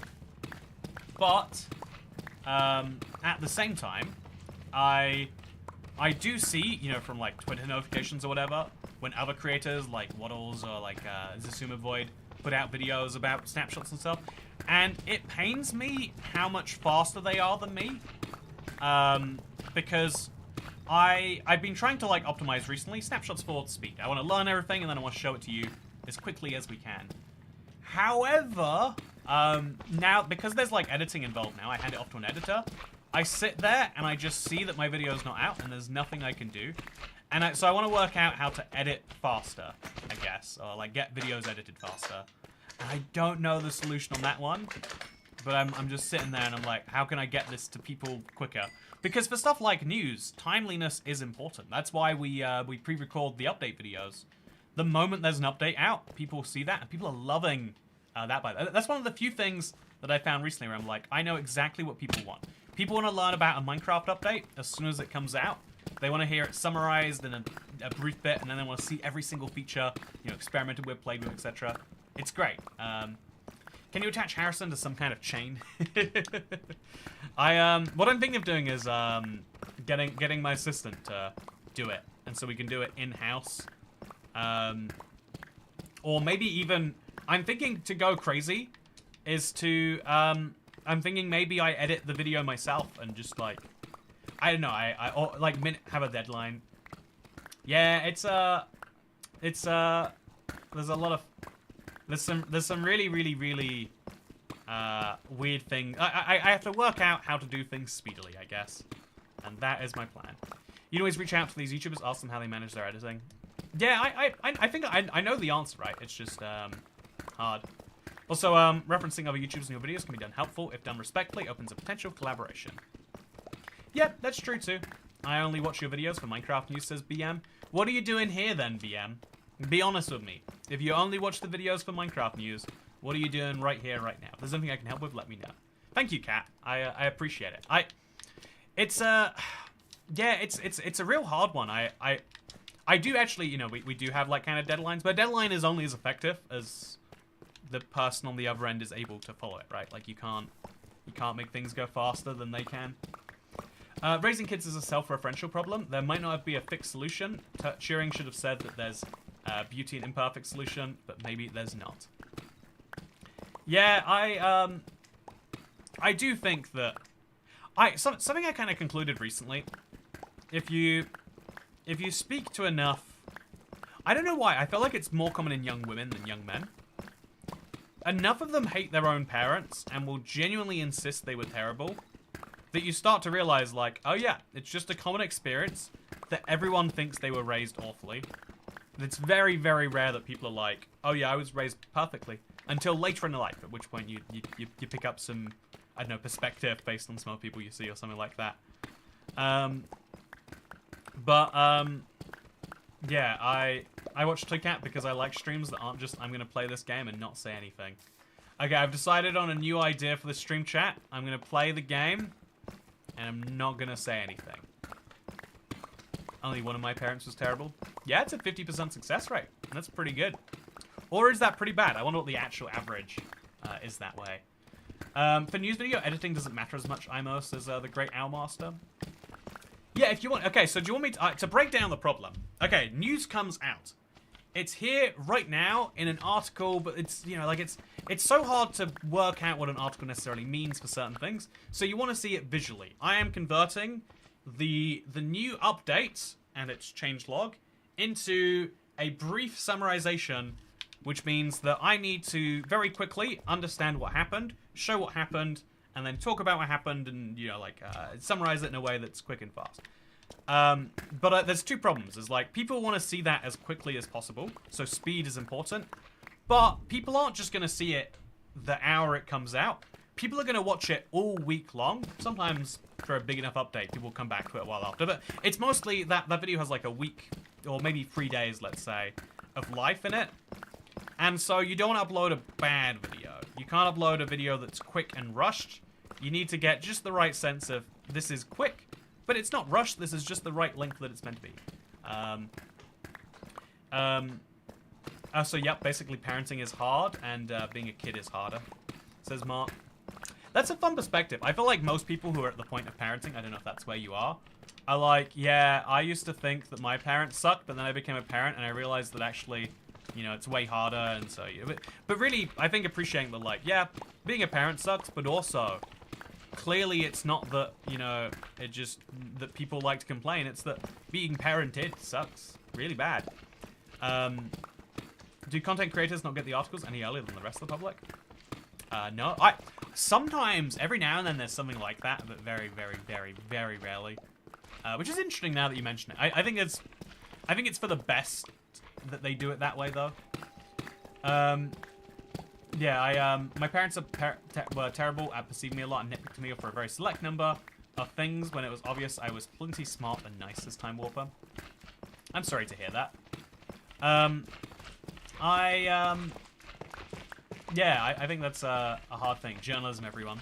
Yeah, so, Super Sue MC, that is the struggle in actual journalism, right? Is you can be fast and have a little bit of an error rate, or you can be slow but miss the thing. Like, people don't come to the news because they want to see it in a week time broken down. They want to see it right now. So you have to balance time and quality and get the exact right slot. You know, like, this is weirdly, this is why people like Twitter. You can see when something tragic is happening the moment it happens because you just do it. I feel like the only solution would be to edit the videos yourself. Yeah, one of the things that I think has been really helping Dasher is I've been doing my videos as like a one-shot recently. I think it's a skill that I just really enjoy using on YouTube. Like in an age where, you know, people expect an attention span to be like 44 seconds long. Doing an 11-minute one take, if I can do it competently, I'm really like proud of that. I think it's good. It's my goal. Yeah, I think so I think that's like one way is to then work out how I can lower the need for edits in that too. But I also think like there's no point in, again, you've got like a quality and time bar you've got to find the right balance on. I think I used to do too fast and then not enough quality, and then I did too much quality, not enough fast, and now I'm just trying to perfectly balance it. But that's the problem I'm kind of wrestling with every week. Yeah, I almost a month into being a parent. Lil homie has no qualms about me, says Sean Skeeter Sullivan. Yeah, you know, it is crazy. One day he is going to be like, man, it sucks. Can't believe I was brought into this world. Which is, I think that's also an interesting, like, thing to think about. Like, people say it all the time. Oh, I should have brought some more dirt with me. Could have finished it if we did. Also, hey Toy Cat, Magnolia says, hello from Charlotte. Hope you are desert well today. Hello again, Magnolia. I'm sorry for ripping on your name last time. I hope you know it comes from a place of love. I've actually just never met a Magnolia. There's some names you never meet, but are really common because of, like, media. And I think that's crazy. Speedrunning, update news videos. The very fastest way to do it, right? You could do a live stream 10 minutes after the news comes out. You could live stream it, and then that live stream would become a video. That would be the very, very, very, very fastest way. So yeah, what I'm thinking of doing, it's just going to be a test, is to still go fast on the news video this week, if there is an interesting snapshot. But then to get a short out in the first, like, 90 minutes. So we can get that, like, fast, brief explanation. And then go back and, like, work it out for a more consistent and understandable video. But yeah, it's, I think one of the hardest adjustments over the last year that I'm, like, just about nailing now is, one of the hardest adjustments is working out, like, how to fit in short-form content with long form. I feel like there's a pillager guy up there. I heard a crossbow, but I don't know where I heard a crossbow. Did you hear that, chat? Okay, no, I imagine the crossbow guy. So, have a video on a stream and a short triple whammy. That idea makes this a no news live stream. I've only ever met one Tim in my life. I don't think I've ever met a Tim. I met a guy named Timmins, but I think that must have been his last name. You know, there is this weird thing in life. You ever have this? There's this moment where, like, I don't know, you have, like, a group of friends, and you hang out for years. And then one day, one of the guys is like, oh yeah, here's a new guy. I'm inviting him over. And the rest of you don't really perfectly gel with that guy. And then the guy who, like, introduced him in stops hanging out with you because he's hanging out exclusively with that guy.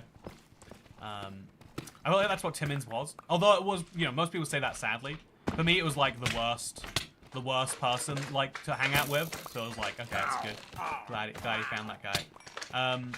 Anyway, I'm just kidding. Great person, really.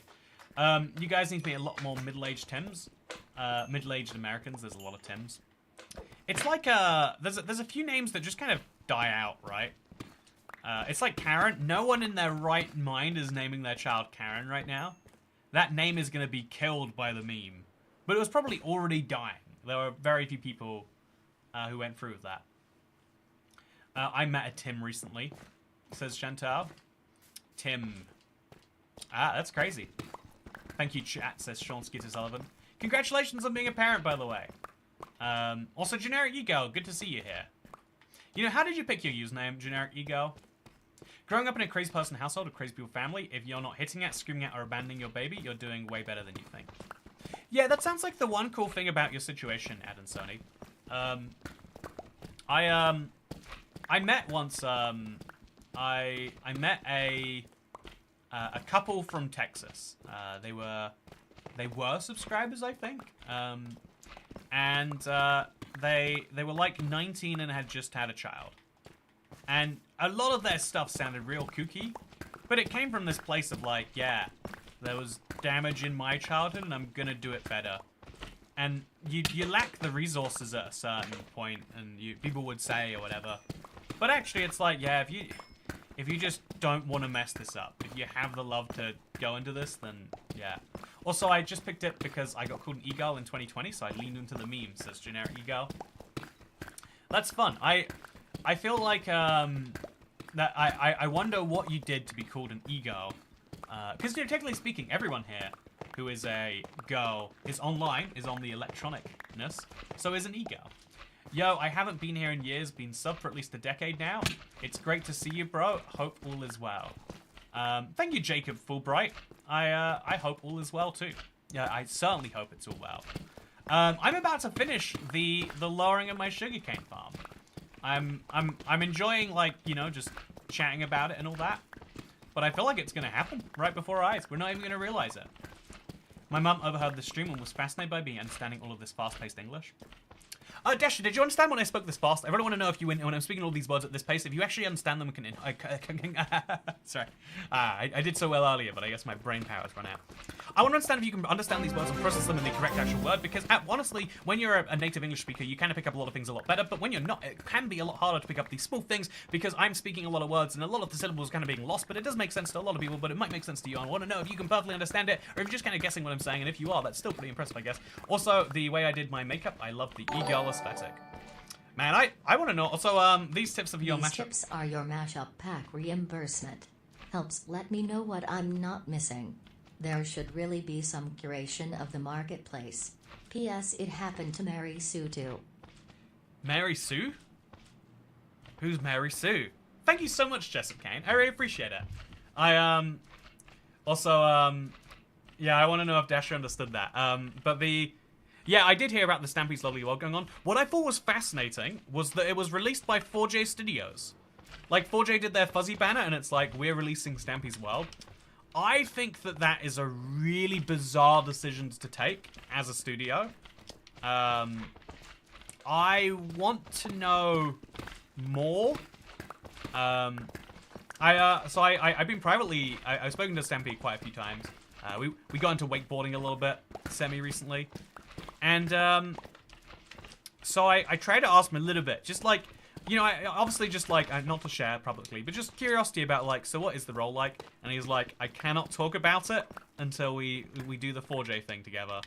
And I was like, okay, I'm excited for that. I have so many questions about what his actual role is, right? I have so many questions about the thing they're working on. Maybe deliberately so. Also, my American girlfriend can't understand me half the time, but I have a Macam accent, so I can't blame her. I remember seeing a comment in a recent video where you did a throwback skit in the middle, saying I should have sped the video up for nostalgia purposes. Oh, that's fun, Ash. I agree with that, that's for sure. I love that idea. As someone who loves languages, it's fascinating to think how Dasher may not understand all of you speaking fast. Yeah, it's so much harder to understand someone speaking a language quickly than slowly, at least in my experience. So Kat, what's your latest non-Minecraft game? I downloaded Warhammer 40k Speed Freaks. It's free to play. It's a game where you play as an orc from the 40k series, and you drive a dangerous vehicle. It seems like 4J bought out Stampy's business as well as hired him, since they're releasing his map onto the Bedrock marketplace. You know, I wonder if that's true. Like, you know, Jeff Shannon, yeah, that's my kind of curiosity. Do we have any RuneScape streams being planned, says David. So if you want to know the funny thing, I've been sitting at 89 farming, and I'm like, I want to get 90 farming on stream. I want the world to see my accomplishment. But I just haven't gotten around to doing it. I've gone into this, what is it, like, you know when you go to a buffet and you get too many plates of, or like you go back with you have too many eyes, bigger eyes than a stomach, I guess is the phrase. It's like I have the stream version of that. I would love to just stream a few random games, but then I think like, man, I don't know if I make enough time to stream the games I play right now. I don't know if I do. There's a sad feeling from the comments of someone's channel go from, wow, this build is awesome, to I remember watching you as a kid. I feel like they've been locked in as just nostalgia permanently. Yeah, that's kind of one of the reasons why you always have to be changing as a YouTuber. Like, I think one of the real struggles is, because recently I feel like we've hit like a nice stride in what we make here. But outside of shorts, we don't really gain new subscribers on videos. I think a good video will gain like 100 subscribers, a bad video gains, a fine video gains like 10 or 15.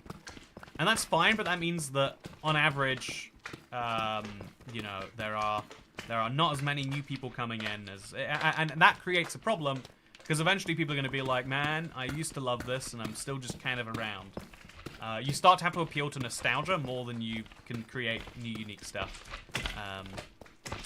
It's a scary place to be. So, Kat, how do you not run out of new ideas of what to build?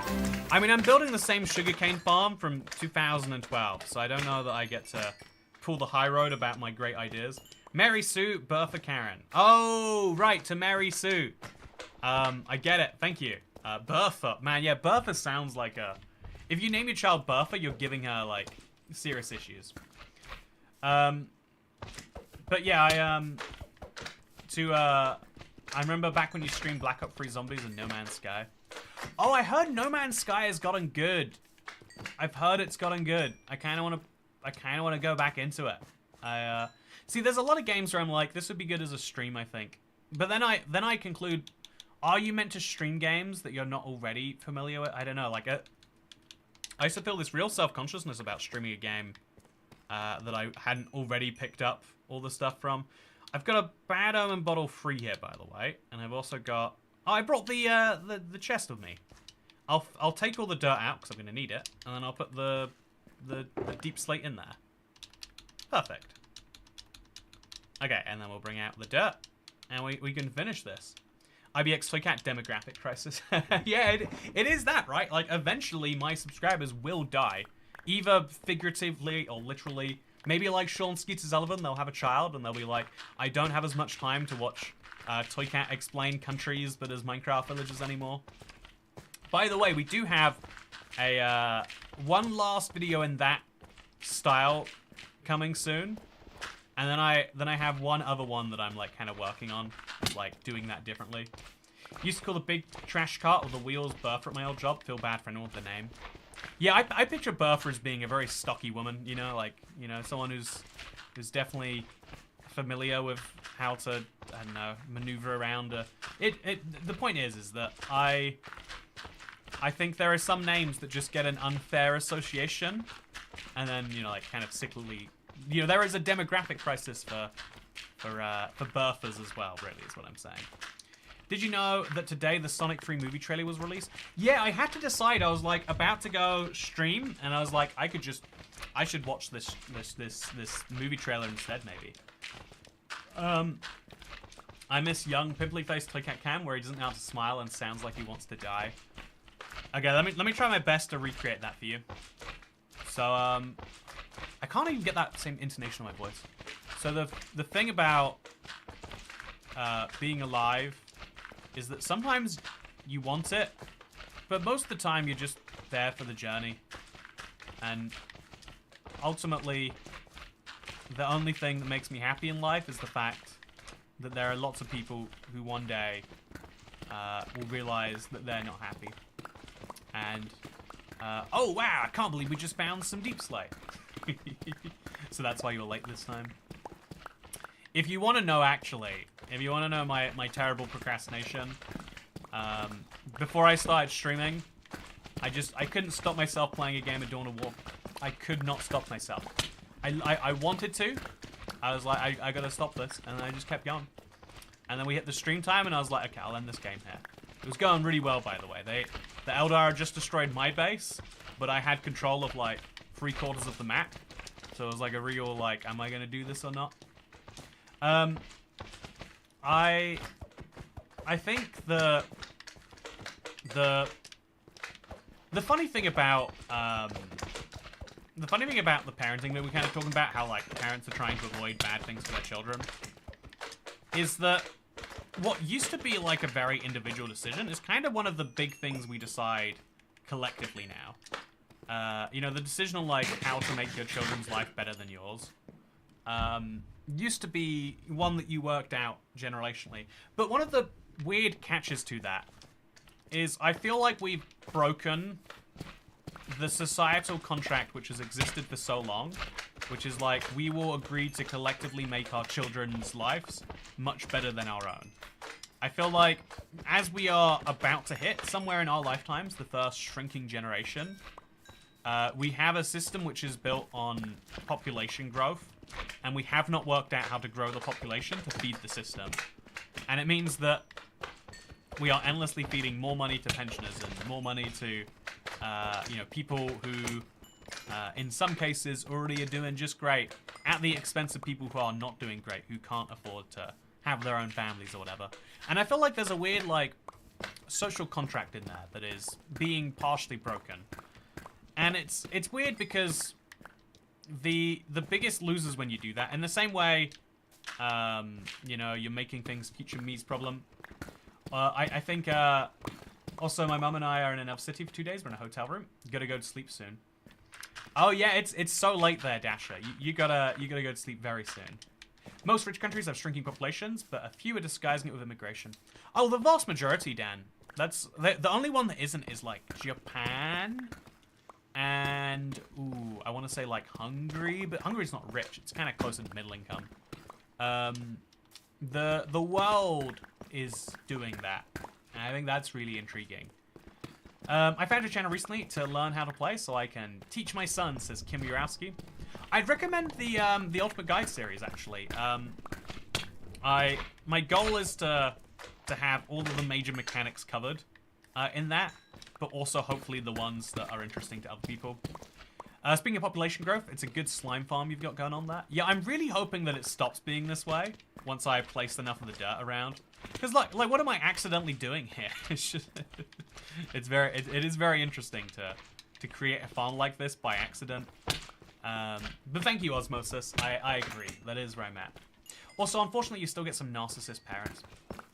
You know, I used to think that, and then I think, like, what is it that I would be doing if I had a child, right? It's like, to some extent, doing it because I want to. You know, to some extent, this is about me having, you know, like, what, like, legacy, having some big thing to be in there. It's a weird, it's kind of, I guess, kind of scary to think about. Like, you know, how do you have, if you try to have children in an entirely benevolent way, you might not have children at all. And is that actually more benevolent? I don't actually know. I don't know that I have the answer. If you want to make your children's life so much better, if you want to do it so right that you never do it, you know, we always hear of people who are putting it off because they don't have enough money, putting it off because they don't know if the world's going to be okay. It's like, if you just don't do something, is that better than doing it kind of questionably? I used to feel like the answer was definitely yes. Streams are an excellent place to play new games. Discord showed you playing another game. I wondered why you weren't streaming it, other than you use it to separate from... Oh, wait, it's weird that it didn't say YouTube there. I just don't... In fact, I feel like as a YouTuber, you're meant to play coy and be like, I don't know I don't know if people would like that as much as this. No. I try to speak brutally honest with you about business stuff, internet. I have the numbers that say that no one cares, or a large percent of people don't care when I stream another game.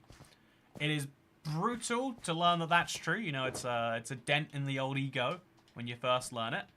But ultimately, it is the truth, is that people, the majority of people who subscribe to my channel, the one thing you all have in common is you like Minecraft. Some of you might like watching RuneScape, some of you might not. Some of you might really enjoy watching, I've been playing a bit of Mafia recently too, actually, for Games Pass, the remaster. It's really weird. The driving mechanics are so like 1920s. And some of you might not. Some of you, also it's good to see you, J-Man91.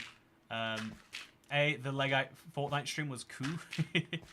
Yeah, I felt like the actual way to like nail it is you've got to stream a game when it's new and then like just keep streaming it for a bit.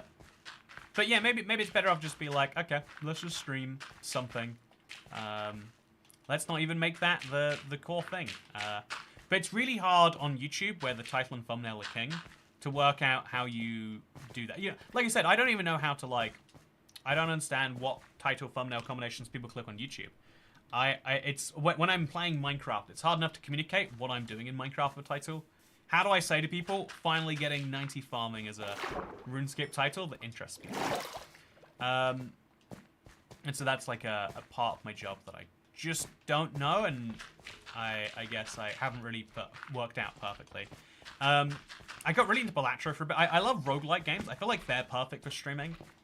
But also, I don't know if there's one that's hugely popular. Second channel stream again when, says Chillis Bean.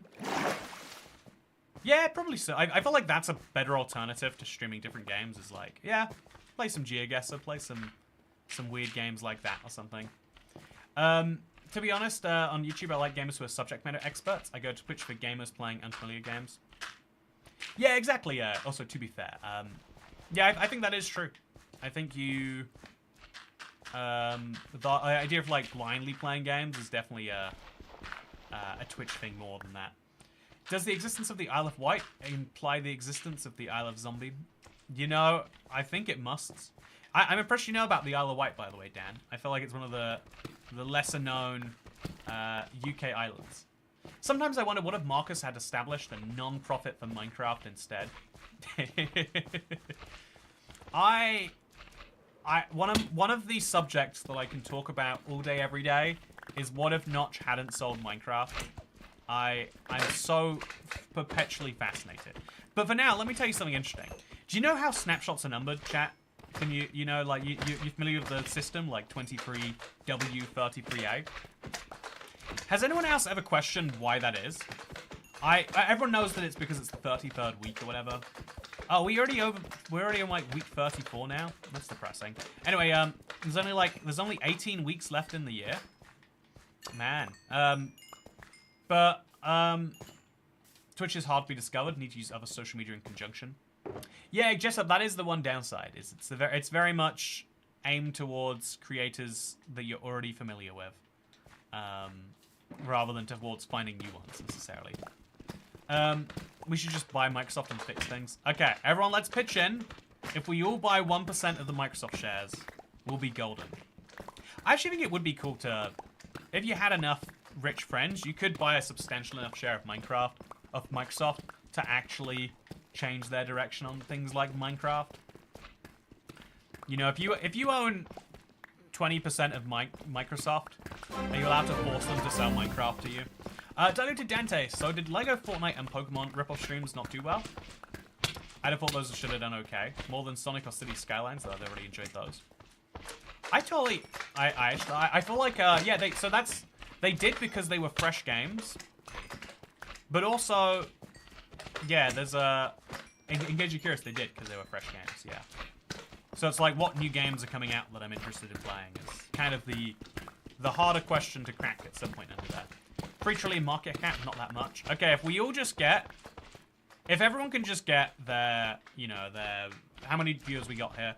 If everyone just gets 1 billion in Microsoft stock, it shouldn't be too hard to get 1 billion. You know, do your own due diligence. Then collectively we'll own 8% of Microsoft. If everyone just work on getting your 1 billion in Microsoft shares, and then we'll do great by the end. We'll do wonderfully. I have high hopes for us, chat. I have very high hopes. Hi, Toycat. Wait, where did I read Hi, Toycat? Oh, hey, Toycat. Since you're a Redstone Pro now, can you build a 5x5 piston door, please? Oh, 5x5 is where you get nightmarish, right? Even 4x4, it's like, man, this looks like a lot. This is a lot. Maybe just don't. Also, there is some sugarcane down there, but it doesn't really need to exist. But I've finally done it, chat. I've broken my way down to minus 57. Is it worth having some sugarcane down here that grows to 2? I don't think it is. But I feel like the sugarcane farm isn't really down there without it. So, Kat, what made you decide to start making YouTube videos? I really wanted to share my Guitar Hero with the world. I was like, I'd spent so long trying to master it, and then once I did master it, I was like, people need to see this. It's a weird thing people have with Minecraft. There's this inherent desire to show your Minecraft builds once you get deep enough into something. I have trouble with one piston. Yeah, the 1x1 piston door. Real nightmare, let me tell you. 5x5 doesn't have enough blocks in the frame to make the entire door, so you have to store 1 block somewhere else.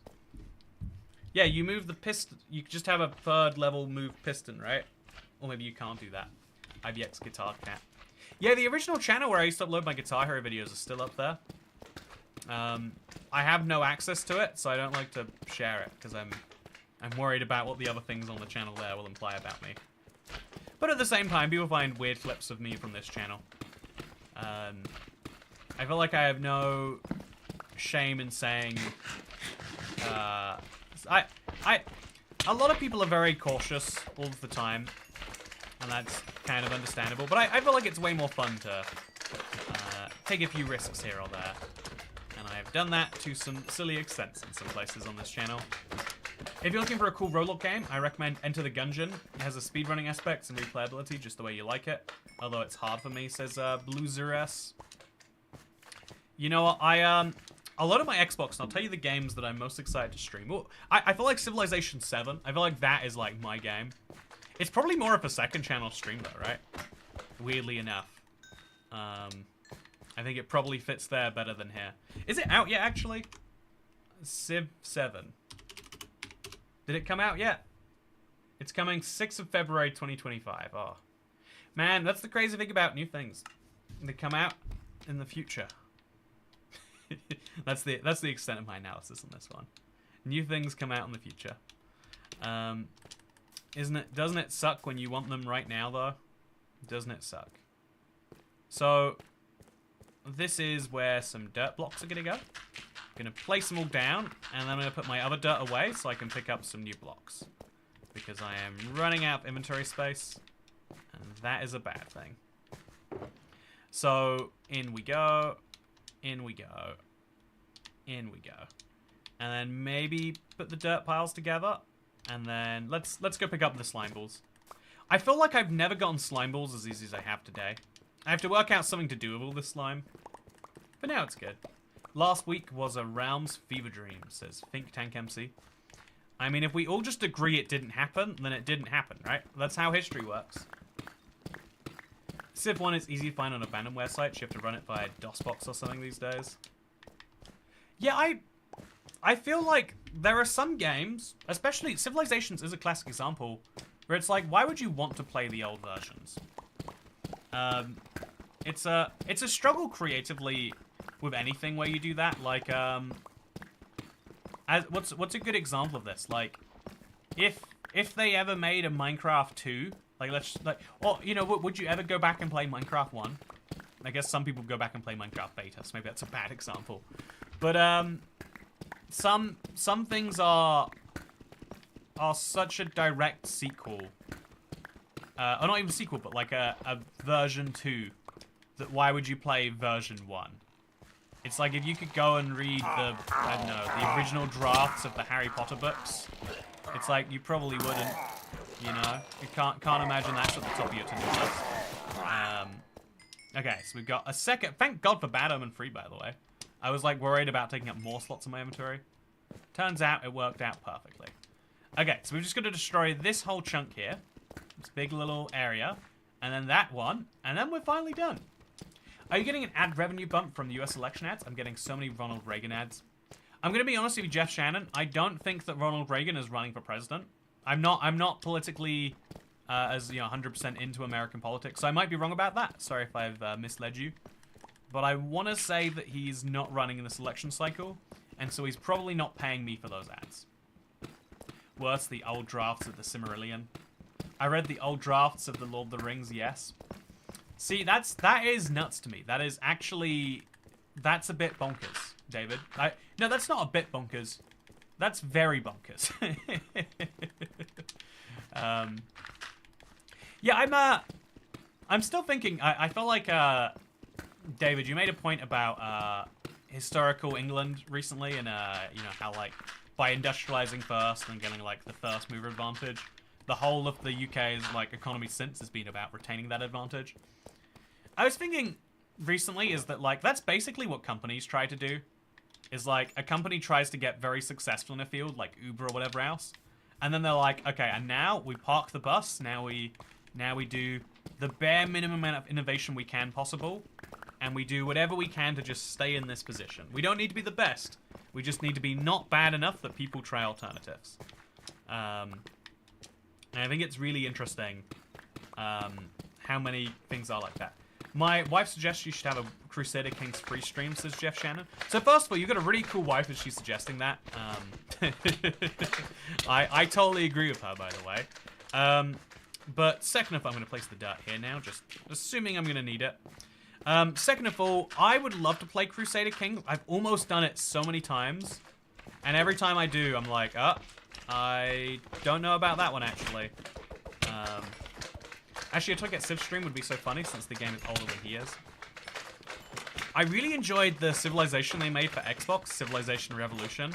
But as best I can tell, literally no one else has nostalgia for that game. It's like having nostalgia for, like, Minecraft Beta 1.4 and hoping that other people agree with you. Actually, that might be a fun stream. Going back to my first ever Minecraft version. I think it'd be fun. Wife her more. Yeah, I wish there was a way to... wish there was a way I could recommend to extra wife her up. But yeah, I think a lot of companies are like trying to do a similar thing. I noticed this a lot in certain spaces with like heavy investment, where it's like, okay, get there first, and then once you've, like, it's like with Amazon. I think every now and then people realize this, where you're like, Amazon isn't the cheapest game anymore. There's so many cheaper sites, but Amazon knows that because you've been buying from them for so long, you'll use them a little bit longer. You know, there's friction from switching services, and that friction is the most, like, exploitable thing in the world. Some could argue, maybe there's a better stream out there for you right now, Internet, and the only reason you're here is because of friction. In which case, sorry, but also thank you. Maybe it's one or the other. He's decorating the slime farm. I am just decorating the slime farm. Yeah, it's gotta be said that the amount of slimes I've gotten, it is actually pretty decent, huh? Okay, oh, look at that. Got myself some slimes right now. She does the murdering, which is a bit concerning, but I look the other way. Just a cane, thank you, Diluted Dante, by the way. I'd put powdered snow of carpet on it down here. Powdered snow of carpet? I've never tried that combination. I'll be honest with you. I just have not tried it. Maybe I should. Maybe that's a thing my life is missing that I just don't realize. This is the best stream me be listening at this very moment. Thank you, PVZ Porkerer. I'm glad it's perfect for you. I hope it continues to be that way. But more importantly than any of that, I hope that you enjoyed me making the sugarcane farm. Because we're done. Outside of a few pieces of dirt here or there. Yeah, actually, we can even go fill those in now. So, load it in. Put that over there. We'll go pick up the rest of the slime balls now. There's so many of them. I hate individually killing the slimes. It's just not very efficient, gotta say. So I'm gonna now grab the last stack of dirt I will ever use. Probably like half a stack if we're being honest. And we're gonna finish in the last of these blocks, chat. Okay, so here. 1, 2. And then over there. Okay, there's a few more blocks I didn't remove here either. And then I want to say we could extend it by another 3 blocks this way if we remove the big wall. But outside of those specific places, the sugarcane farm is now ready for the big water pouring event. That's exciting. Looking forward to that one. It's a bit of a shame there's no cool angles you can get of me actually doing this. And I guess also I'm going to have to do all the sugarcane placing now, as Kat says. But, yeah, we got it done. That's exciting. I'm excited. I hope you're excited. If you're not excited, then whoops. Did my thing wrong. Oh, see, the best streamers should always make sure to talk about the donators topic. Says Joad. You know, some people would say that makes it a pay-to-win Minecraft stream. By the way, did you not do a video going back to the first version of Minecraft you played? I could swear blind I watched a video on it. You played it at a friend's house all night? Yeah! I feel like if I made a video, we can't do a stream then. It's over. Okay. No 1.4 Minecraft. Timeless Adventures is now available in the Marketplace if you search IBX Max. Thank you, Kat, by the way. Really appreciate the promo you do. It is worth mentioning, it is available right now. I want to say we broke 500 copies sold this weekend. That's exciting. I forgot to take the shulker box. I'm never going to take it if I don't take it now, chat. I'm going to be honest with you. But I like that Toy Cat reads chat. Says, personally, I don't know, because I'm not reading the chat right now. Because I don't read the chat. That's for lame nerds, that's for sure. So yeah, I need to do something about all these slime blocks, chat. I don't know what it should be. I could make a slime biome. Make a slime and mangrove roots biome, maybe. But I got your Wild Toy Cat definition of the sandbox. Also, Jessup Kane, no full damage in the places you don't have water. No full... Oh, yeah, right. Oh, interesting. Does it work that way? That feels like a bug if it works that way, Jessup. You know, you've got me curious. You've piqued my interest. Let's grab some carpet. I should have some in here. Or maybe I shouldn't have some in here, but I do. I'm going to grab a carpet, and I'm going to put it on some powdered snow. That shouldn't work. I use the Stream Deck. I just have to push buttons now. Stream hack. Oh, that's really handy, Cat. Thank you for using it for that. That's very kind of you. I feel like I should set up Stream Deck buttons for something like that now. Okay, so I'm going to jump onto that brown carpet. Oh. Let me try that one again. So I'm guessing it also works if you just fell into the powdered snow raw. Do you take full damage if you fall into a powdered snow cauldron? That's what I want to know. Oh, it's very hard to do that. How do I even test that? You'd have to test it in creative. Anyway, it has been great seeing you today. No, I need to find out. I need to know right now, right here. Let's work it out. Okay. So I'm gonna place a cauldron right here. Then I'm gonna grab powdered snow. Powdered snow. And I'm gonna place it in the cauldron. Chat, what do you think? Will this break my fall or not? Okay, we'll go like 20 blocks into the sky. And we'll do it in survival. Because that's important. Okay, I need to know. Oh, it made the damage noise, but it didn't hurt me, so it was probably the bug. Wait, what? Okay, this is the weirdest and most useless clutch imaginable. Is it the resistance, maybe? Slash effect at S clear. I think it's effect at A clear. Okay, let's try it again. It was that. So if I do the same thing, but outside of a cauldron, it will save my life. But inside of a cauldron, it doesn't. Huh. Weird.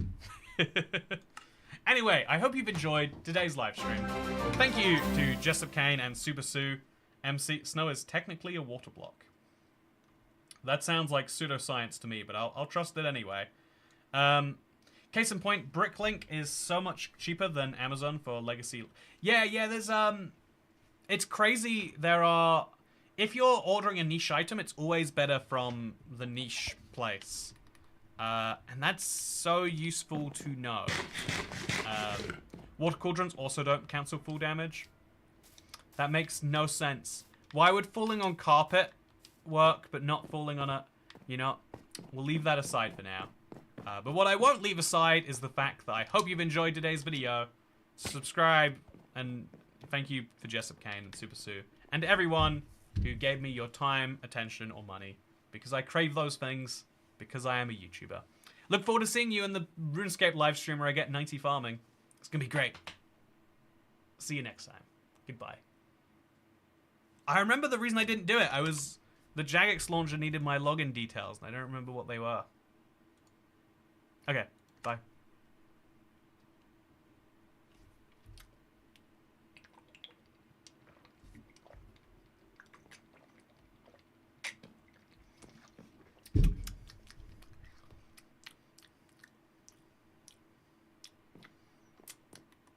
My lips are a little dry.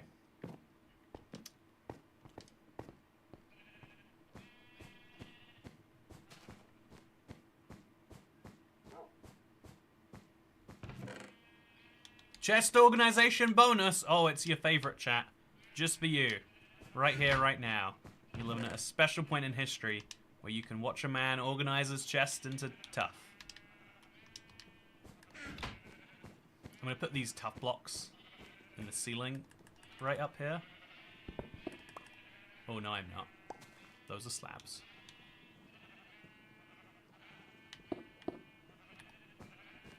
Gonna put them somewhere.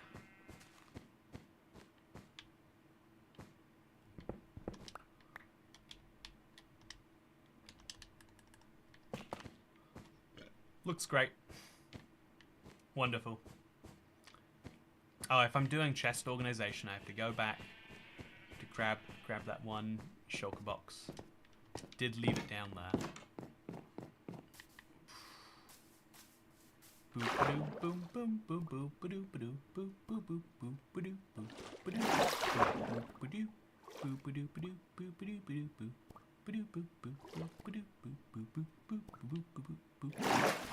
So anyway, with that said, I hope you enjoyed today's live stream. Make sure to subscribe for more ones, because it's actually over now. Good.